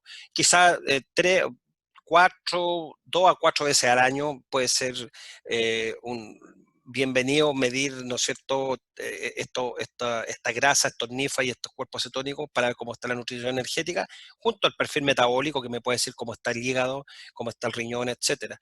No es algo que lo tenga que hacer en todas las vacas todos los días, es simplemente para estar monitoreando la salud del rebaño o cuando tengo problemas, como ella dice, si yo tengo problemas de que se me cae la curva de lactancia o los ácidos los sólidos totales están bajos, o estoy teniendo un problema de muchas enfermedades, también ahí puede ser atingente utilizar estos perfiles de rebaño para ver qué puede estar ocurriendo. Omar Vargas, en cuanto a la movilización de grasa en el periodo preparto, ¿es más mesentérica o subcutánea? Es decir, si se pueden observar pérdidas de peso antes del parto. Muy buena pregunta el señor que acá hace esta reflexión. ¿Es mesentérica o es subcutánea? Lamentablemente es subcutánea. Por eso, perdón, es mesentérica. La grasa mesentérica es mucho más reactiva que la grasa subcutánea. Entonces, muchas veces la vaca se puede ver de buena condición corporal, pero la vaca está con cetosis o está con hígado graso porque empezó a movilizar su grasa mesentérica. Es una grasa mucho más reactiva y por lo tanto es una grasa que nos tenemos que empezar a preocupar, a buscar marcadores biológicos. En eso yo estoy trabajando hoy en día en investigación, porque hoy por hoy las vacas se están tendiendo a engrasar a nivel mental, a nivel mesentérico, más que cuerpo cetónico, más que subcutáneo. Y por eso puedo tener vacas de buena condición y aún así también desarrollan desplazamiento del agomazo, porque estas vacas hicieron cetosis o hicieron hígado graso producto de la movilización de la grasa mesentérica que está mencionando, ¿no es cierto?, el colega. Así que la grasa que se moviliza principalmente hoy en día es mesentérica y por eso, si mido condición corporal, a lo mejor no va a haber ningún cambio, pero sí voy a tener NIF alto, por lo tanto se recomienda medirla en sangre. Luis Villalobos consulta si ha visto o evaluado la utilización de perfiles metabólicos en razas de ganado cebuino. Esto, pues, en condiciones tropicales están, como usted sabe, los sistemas de doble propósito con una gran proporción de estas razas. No tengo experiencia en ganado cebuino, lamentablemente, y sería algo digno de empezar a evaluar qué valores sanguíneos tienen y con qué se asocian. Así que bueno, ahí queda una puerta abierta como para empezar a medir, ¿no es cierto?, estos perfiles. Los brasileños han trabajado mucho con ganado cebuino. Hay una colega que se llama a ver, ella estuvo en Chile, pero ella es brasilera y trabaja mucho en el tema de perfil. Mirela Noro se llama y tiene unos papers publicados que son de Brasil y que son perfiles de Girolando y que puede ser entonces algo que le pueda servir al colega para tener información, pero yo personalmente no tengo experiencia. Gonzalo Carmona consulta que qué opina de la determinación de selenio por absorción atómica, o bien si a usted le gusta más la GTX Glutathione peroxidasa. Sí, sí. No, yo prefiero la glutatión peroxidasa porque en el fondo me está dando una indicación de cómo está trabajando el sistema, ¿no es cierto?, antioxidante del organismo, ¿ya? Pudiera ser que puedo medir selenio, ¿no es cierto?, en sangre directo con absorción atómica y sin embargo pudiera haber algún problema igual de glutatión peroxidasa. Por lo tanto, hoy por hoy yo diría que es mejor no gastar más plata, porque también una absorción atómica es cara. También hay gente que toma biopsias hepáticas para medir el estatus de selenio. Yo creo que no habría que irse tanto a los extremos. Yo creo que con la medición de glutatión peroxidasa me dice el estatus óxido reducción que está el organismo y de esa manera ver el estatus de selenio propiamente tal.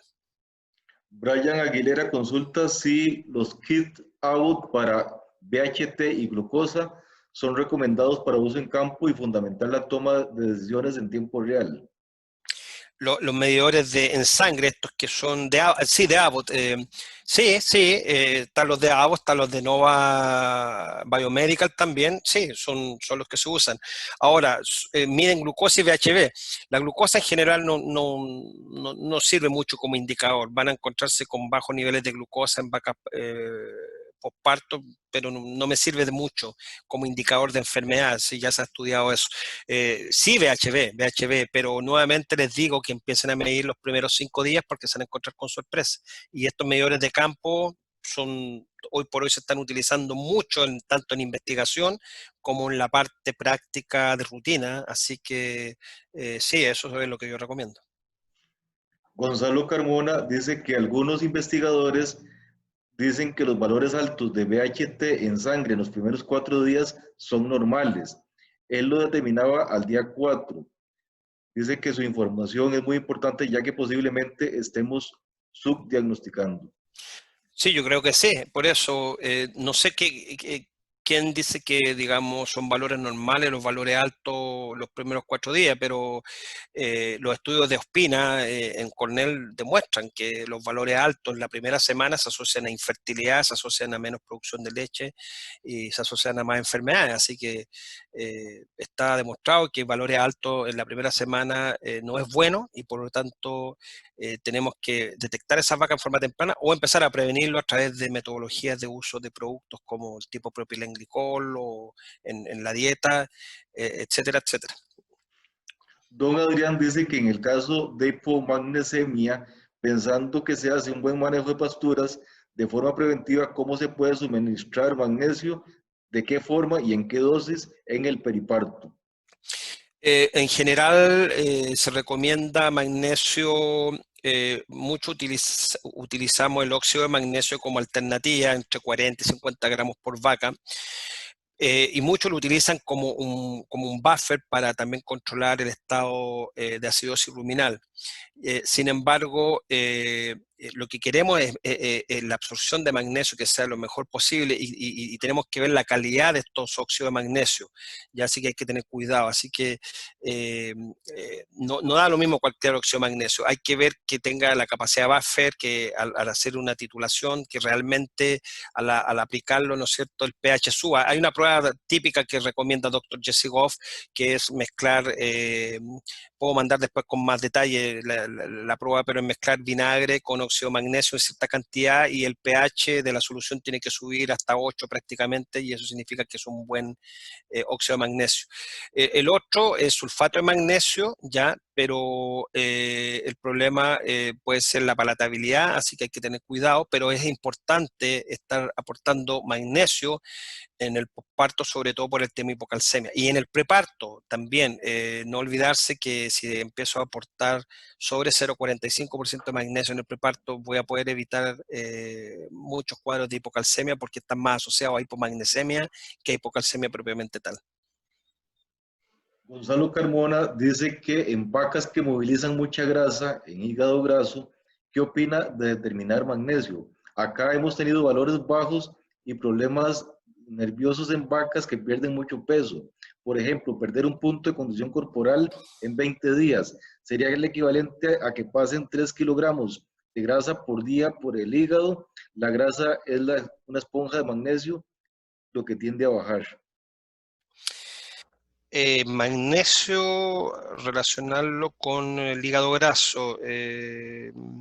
No, no entendí muy bien la pregunta, pero puedo quizás, digamos, lo que él plantea es verdad. Una vaca que pierde un punto de condición los primeros 30 días, sí tiene razón que son muchos ácidos grasos que pasaron por el hígado que los va a captar y puede fácilmente ese hígado tener una acumulación excesiva sobre un 5 a 8% de grasa en el hígado. Un hígado no debería tener más de 2% de grasa como tal. Si se toma una biopsia, bueno, una manera de saberlo es tomar una biopsia y ver cuánta grasa hay total en el hígado. Otra forma sería quizás con aguja, hacer aspiración de aguja fina y ver, hacer citología hepática y ver qué grado de infiltración tienen las células hepáticas con estas vacuolas, ¿no es cierto?, que están llenas de grasa. Eh, pero su asociación con el magnesio no me queda claro, así que si él me escribe después, podemos comentarlo vía email y le agradezco la pregunta, pero no la entendí muy bien. Doctor, doctor Rafael Rodríguez, Sí, en algún momento se ha asociado que cuando hay mucha movilización de grasa y el hígado no es capaz de detoxificar toda esa grasa, mucha de esa grasa va al torrente sanguíneo y una forma de volver a la homeostasis del animal es el magnesio forma que no recuerdo el nombre, una que ya. sustancia Sí, sí, con sí, no, esa ya, ya. grasa para eliminarla. Entonces, yo no sé si a eso es lo que se refiere el doctor Carmona y eso es lo que nos genera también todo el trastorno de los macro minerales. ¿Estoy Sí, correcto? ya lo entiendo, sí, sí, ahora entendí. No, efectivamente, o sea, las grasas, recuérdense que las grasas no pueden, son hidrofóbicas, no pueden viajar por sí solas en la sangre porque es agua. Entonces la grasa viaja, tiene que viajar protegida con proteína, por eso se llama de lipoproteína, las VLDL, y también albúmina, ¿ya? Y la albúmina también transporta magnesio. Entonces, en esta unión, ¿no es cierto? Este exceso de nifas que va unido a albúmina, obviamente también va unido magnesio a la albúmina y podemos tener, a pesar de que hay magnesio que lo podemos medir, sí puede haber falta de magnesio iónico para el funcionamiento de la musculatura. Por eso es importante, yo les decía que es medir mejor calcio iónico y también magnesio iónico, ¿ya? Porque esos sí son indicadores de hipomagnesemia con sintomatología nerviosa. Calcio total y magnesio total puede estar enmascarado justamente por lo que se está mencionando, de que va a unido al albúmina, ¿no es cierto? Y ese calcio total puede estar normal en la sangre, el calcio total, pero el calcio iónico va a estar bajo. Y al estar bajo voy a tener hipomagnesemia. Así que es válido, ya lo entiendo, esa es la respuesta. Entonces, la manera de saber que estamos frente a una hipomagnesemia es medir mejor magnesio iónico que medir magnesio total. Así que esa es la indicación. Don Gonzalo Carmona dice que se puede determinar proteínas totales utilizando un refractómetro de proteína. Por supuesto, podemos ocupar el refractómetro clínico tradicional que medimos proteínas totales también en los terneros, podemos ocuparlo en vaca y podemos ver su grado. Si tenemos bajos niveles de menos de 5 gramos por decilitro, podemos decir que tenemos algún problema de globulina albúmina, así que se puede utilizar. Si lo tenemos alto, lo más probable es que sea deshidratación, ¿ya? Así que si se está sobre 7,5 gramos por decilitro, lo más probable es que sea algún grado de deshidratación. Pero sí, se puede ocupar el refractómetro clínico para medir proteínas totales. Para la doctora Flori Cruz y todas las demás personas conectadas, estamos grabando la presentación y además el doctor Meléndez nos envía el PDF. Entonces, con mucho gusto estaremos enviándoles el video y eso sí, el video habría que ver por qué mecanismo, si hacemos algún YouTube o por WeTransfer. De igual manera, la presentación, me dice el doctor Meléndez que es pesada, pero buscaremos la forma de hacérselas llegar con mucho gusto. Jorge Villalobos consulta si le recomienda aportar algún suero hidratante al parto. ¿Qué elementos nutricionales debería contener ese suero? Am, si es suero pensando a la avena o es dar una toma oral. Esa sería, porque suero oral, si la vaca parió normal, no hubo una distocia, está en un buen ambiente, no necesita ningún tipo de suero, o sea, la vaca misma se va a poder parar y va a poder ir y tomar agua, ¿ya? Y estarle poniendo a la avena por ponerle no va a tener sentido. Hay gente que yo sé que utiliza hoy en día vaca que pare, le pone una botella de calcio. Tengan cuidado, porque puede haber un feedback negativo del exceso de calcio y puede tener una hipocalcemia a las 48 horas o a las 72 horas. Porque si la vaca está normal en su calcemia y yo le estoy aportando mucho calcio, va a haber un shutdown del sistema a las 48 horas, 72 horas. Así que no demos exceso de cosas que la vaca no necesita. Lo que sí se hace mucho es dar una toma oral de 30 litros de agua con algún producto propionato de calcio, ¿no es cierto? Y propilenglicol, por ejemplo, pero para darle un volumen de agua al rumen para que la vaca la podamos estimular al consumo. Pero dar algún tipo de suero en forma rutinaria no lo recomiendo porque podemos producir algún tipo de problema secundario, salvo que la vaca esté enferma, que eso es diferente. El doctor Carmona consulta que cuál es el abordaje de revisión metabólico en novillas con edema mamario de preparto. A ver, novillas, claro, con edema mamario, les puedo decir que es una situación que puede ocurrir normal en el 10% de las novillas en forma normal, pero si llego a tener más de 10, si llego a tener un 20, un 30, porque estoy teniendo algún problema. Y dentro de eso, bueno, obviamente la dieta preparto, evitar cualquier producto que tenga sal, que tenga sodio, ya, o sea, suplementar sal común en vacas en vaquillas, sobre todo novillas, no es recomendable por el exceso de sodio, ¿ya? Y también bicarbonato de sodio no es recomendable por el exceso de sodio, y de esa manera poder prevenir ¿no es cierto?, el edema mamario. En segundo lugar, la condición corporal es muy importante. Si son animales que, novillas que están, ¿no es cierto?, ganando mucha condición y están obesas o semi-obesas, también son animales más predispuestos a edema mamario. Tercero, nosotros hicimos un estudio en Florida y vimos que aquellas novillas que están gestando hembras tienen menos edema mamario que aquellas que están gestando machos. La lógica es porque el macho es más grande, tiene un efecto de presión más fuerte hacia la parte abdominal bajo del vientre, y por lo tanto que se acumula la sangre y se produce el edema. Por lo tanto, es una indicación más de que me dice que el semen sexado en novilla, aparte de darme una cría hembra, vamos a disminuir también en cierta medida el desarrollo de edema mamario, en cierto grado. No va a ser la solución completa, pero es un factor de riesgo más que está asociado al edema mamario. Me faltó consultar en esa misma pregunta que si parte del abordaje de revisión metabólico era medir potasio y cloro, por ejemplo. Lo que pasa, si mide potasio y cloro, lo más probable es que la sangre esté normal. Si la sangre va a buscar, siempre el animal va a tender a buscar la normalidad en la sangre, a pesar de que pueda haber algún grado de edema por exceso de sodio, ¿no es cierto? Va a haber acumulación de líquido en las partes ventrales, incluyendo la glándula mamaria, por la gran cantidad de sangre que está llegando.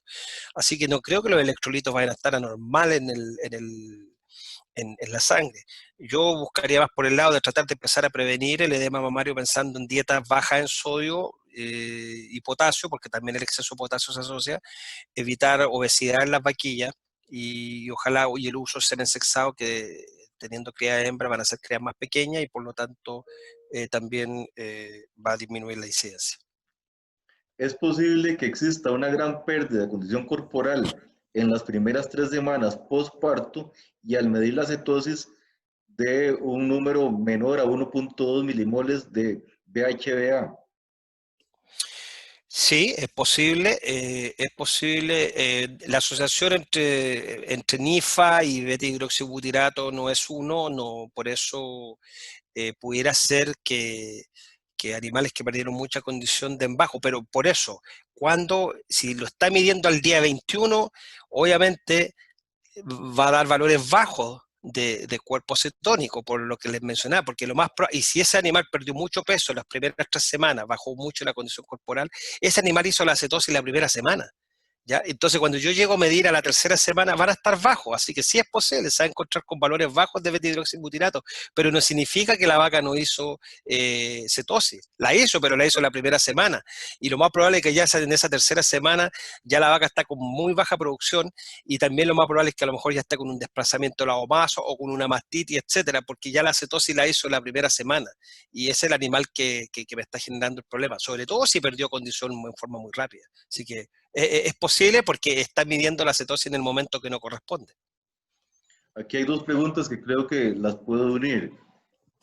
Tanto el doctor Carmona como Sebastián Rodríguez, que qué opina de la utilización de glicerol. En el caso del doctor Carmona dice que como precursor de glucosa, y en el caso de don Sebastián dice que usar vía oral 24 horas después del parto como método profiláctico para la cetosis.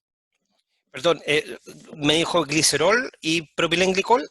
No, en ambos casos es glicerol. Sí, sí, el glicerol también es un compuesto gluconeogénico. El glicerol, acuérdense que es la base también de los NIFA, ¿no es cierto?, de los triglicéridos, el azúcar, ¿no es cierto?, de 3 carbonos, donde van los 3 cuerpos, los 3 ácidos grasos. Claro, el glicerol es parte, si se acuerdan de la química, es parte del ciclo, ¿no es cierto?, de la glicólisis, ¿no es cierto?, y en algún momento llegamos a piruvato y volvemos hacia arriba. Claro, glicerol es un compuesto gluconeogénico, así que también se puede utilizar en las dietas. Hay productos hoy en día que son en base a glicerol y a propilenglicol y a propionato de calcio. Mezclan los 3, ¿ya? Así que existen, yo lo he utilizado y funcionan en general bien. Pero todo eso tiene que ir acompañado con el resto del manejo de condición corporal de las vacas, pero bueno, la doctora Vargas de Pensilvania ella hizo estudios con glicerol y mostró resultados positivos. Hay otros estudios que no han mostrado resultados positivos porque pueden haber otros factores experimentales que no se pudieron controlar, pero sí yo recomiendo el uso de esos productos como preventivo en la cetosis. Adrúbal Méndez consulta si es importante dar Cetofor al parto. No sé lo que es Cetofor, así que le pediría, si él me puede Puede- escribir en forma directa o alguien aclarar. O Sectiofur será. Ah, Ceftiofur, puede ser Ceftiofur. Ya, es que ese es un antibiótico. ¿Será Ceftiofur? No sé. Bueno, aquí Ya, dice Cetofor. ya. Si fuera Ceftiofur, dar al parto por dar bajo ningún punto de vista. Ya, hoy por hoy prevenir las enfermedades dando antibióticos para mí no tiene ningún sentido. Es más, tenemos que evitar al máximo el uso indiscriminado de antibióticos por el tema de la resistencia a los antibióticos, que a la larga es algo que lo va a pagar el ser humano, porque el problema va justamente hacia la parte humana. Es un problema de salud pública. Por lo tanto, dar como preventivo bajo ningún punto de vista. ¿Ya? Los antibióticos simplemente hay que darlos cuando el animal lo necesita, cuando está con alguna infección, con fiebre. Y si hubiera una metritis, pudiera ser, ¿ya? Pero dar por dar a las vacas o a los terneros, como lo he visto yo en colegas chilenos, que al ternero que nace se le da una dosis de Baitril o cualquier otro producto para prevenir la diarrea, para mí no tiene ninguna lógica bajo ningún punto de vista, porque hay otras cosas para prevenir la diarrea y no dar antibióticos en forma profiláctica. Soy contrario 100% al uso profiláctico de los antibióticos en animales de abasto. Sebastián Rodríguez consulta si valores bajos de triglicéridos están relacionados con altos NEFA. Valores bajos de triglicéridos en sangre. Lo que pasa en el caso de los rumiantes es diferente a los humanos, ¿no es cierto?, el tema de los triglicéridos que andan circulando, así que no tienen un valor diagnóstico muy importante en el caso de los rumiantes. Por eso se miden los NIFA, que sí es un indicador de movilización grasa y de otras enfermedades, pero eso... Se está cortando, Carlos. Yo escucho bien. ¿Aló? Yo escucho bien, don Rafa. Sí. Sí. Ok. Continuamos, doctor. Vamos a ver, es que don Luis Andrés Barrante lo escribió como por partes. Vamos a ver si es la misma. el uso de betacarotenos sería importante para evitar problemas de glucosa en el periparto. A ver, los betacarotenos son provitamina A, por lo tanto son importantes para ciertos procesos en la formación de la vitamina A, que es un potente, ¿no es cierto? El retinol es un potente molécula a nivel de ciclo celular, etcétera, para ir más en profundidad. Si eso estuviera relacionado con glucosa, no lo he visto en ningún estudio, pero nuevamente recuerden que aumentar glucosa en sangre no es el objetivo, porque recuerden que la glucosa no va a entrar al hígado, que es lo que queremos. Ya, la vaca está haciendo un cierto grado de insulinoresistencia en las primeras semanas y por lo tanto lo que queremos es que el hígado forme glucosa para evitar la cetosis. ¿Ya? Si aporto más glucosa, lo único que vamos a estar haciendo, vamos a estar llevando esa glucosa a la glándula mamaria. ¿Ya?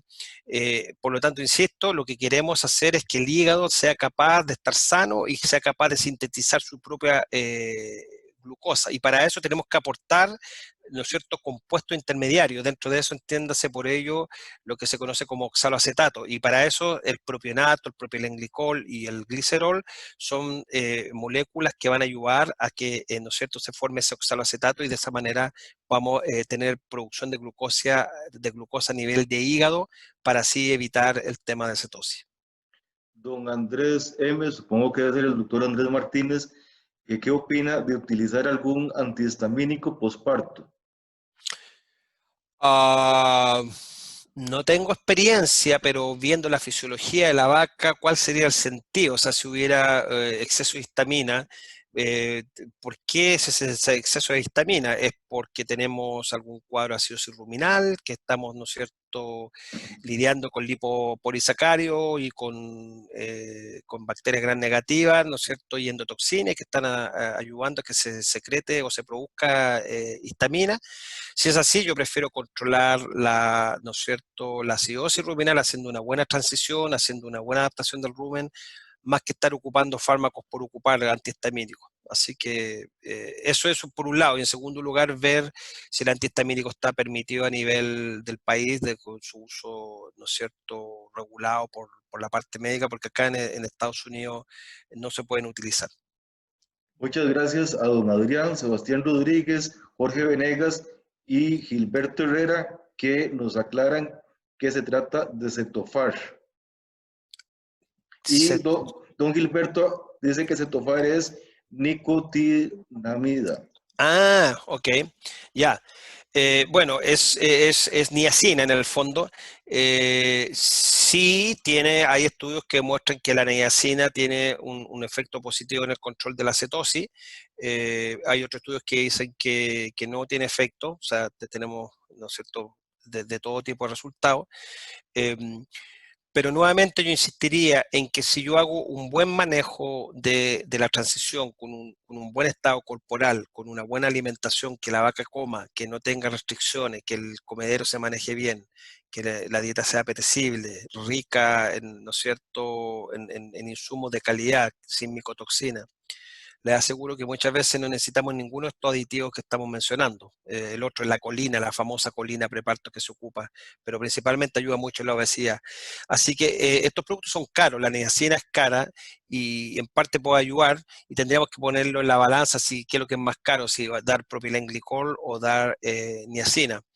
En mi opinión, yo preferiría dar propilenglicol porque si doy niacina, que es una vitamina, pero me falta el precursor, no me sirve de nada la niacina. Así que nuevamente necesitamos dar ingredientes que puedan ser utilizados por el hígado para poder formar glucosa. Están muy activos, como 10 de los comentarios que tenía en lista, que pensé que eran preguntas, eran a este respecto. Quedan 2 aquí en lista del doctor Carmona, pero voy a leer la última que es referente a este mismo tema. Dice que el Cetofar es propilenglico Glicol, propilenglicol con, ya. con nicotinamida. Él participó en el desarrollo en ese laboratorio. Ah, ok, ok. Participó en el desarrollo del producto. Ok, si va propilenglicol y va con nicotinamida, perfecto. Yo no sé cuánto se da de ese producto. Si vamos a dar propilenglicol, la idea es que sean del orden de unos 200 gramos por cabeza día de propilenglicol, entre 200 y 300 gramos por cabeza día, y de esa manera poder suplir lo que requiere el hígado. Cantidades menores, obviamente, es menos la probabilidad de que se pueda formar más glucosa, así que va a depender de la dosis. Dar más de 400 gramos no tiene sentido, pero yo diría que entre 200 y 300 gramos probable en glicol y se va acompañada con la niacina. Ahora, esta niacina tiene que ser en cierta medida protegida para que haga bypass al rumen, de lo contrario va a ser utilizada por las bacterias del rumen, pero eh, sí, que vaya con propilenglicol es lo más importante. Comenta de nuevo, consulta al doctor Carmona, en casos de fondo de silo y altos niveles de micotoxinas, ¿sería importante medir proteínas en fase aguda o solamente medir gamma glutamil transferasa? Claro, gamma glutamina transferasa me va a decir que el hígado ya está hecho pedazo, que está con un problema crónico grave y por lo tanto ya no hay mucho que hacer con ese animal. Eh, en cambio, ¿qué es la otra medición? Perdón, que Sería fue medir proteínas en fase aguda. proteína fase aguda. En cambio, proteína fase aguda me está diciendo que hay una inflamación activa en el momento. Capacito que medir proteína en fase aguda yo para mí sea mejor. Aptoglobina se puede pedir en forma directa hoy en día, y si está alta, bueno, me está diciendo que estoy con algún proceso agudo grave y indicador de micotoxinas que están produciendo daño tisular en varios tejidos. Yo creo que va a ser lo mejor, porque GGT es solamente un indicador de daño hepático. Aptoglobina la produce el hígado, pero en respuesta a un proceso inflamatorio que está ocurriendo en cualquier parte, en riñón, en músculo, etcétera, etcétera. Entonces, yo para mí, proteína de fase aguda para mí sería mucho mejor indicador en este caso.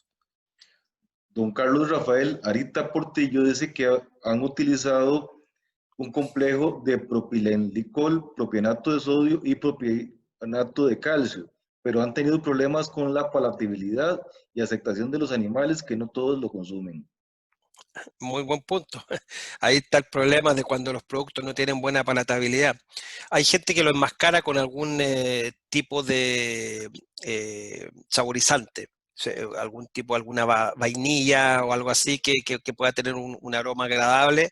Eso se pudiera enmascarar y de esa manera a lo mejor va a haber mayor consumo por parte de la vaca. Así que poder hacer eso una alternativa, utilizando algún aromatizante. Don Sebastián Rodríguez consulta que cuál sería la dosis para propionato de calcio. Propionato de calcio, si es que quiero cubrir la hipocalcemia, necesito por lo menos 100 gramos de calcio proveniendo de esa molécula. Si es que quiero ocupar la parte cálcica en el posparto, ¿no es cierto? El primer día, si quiero dar una toma.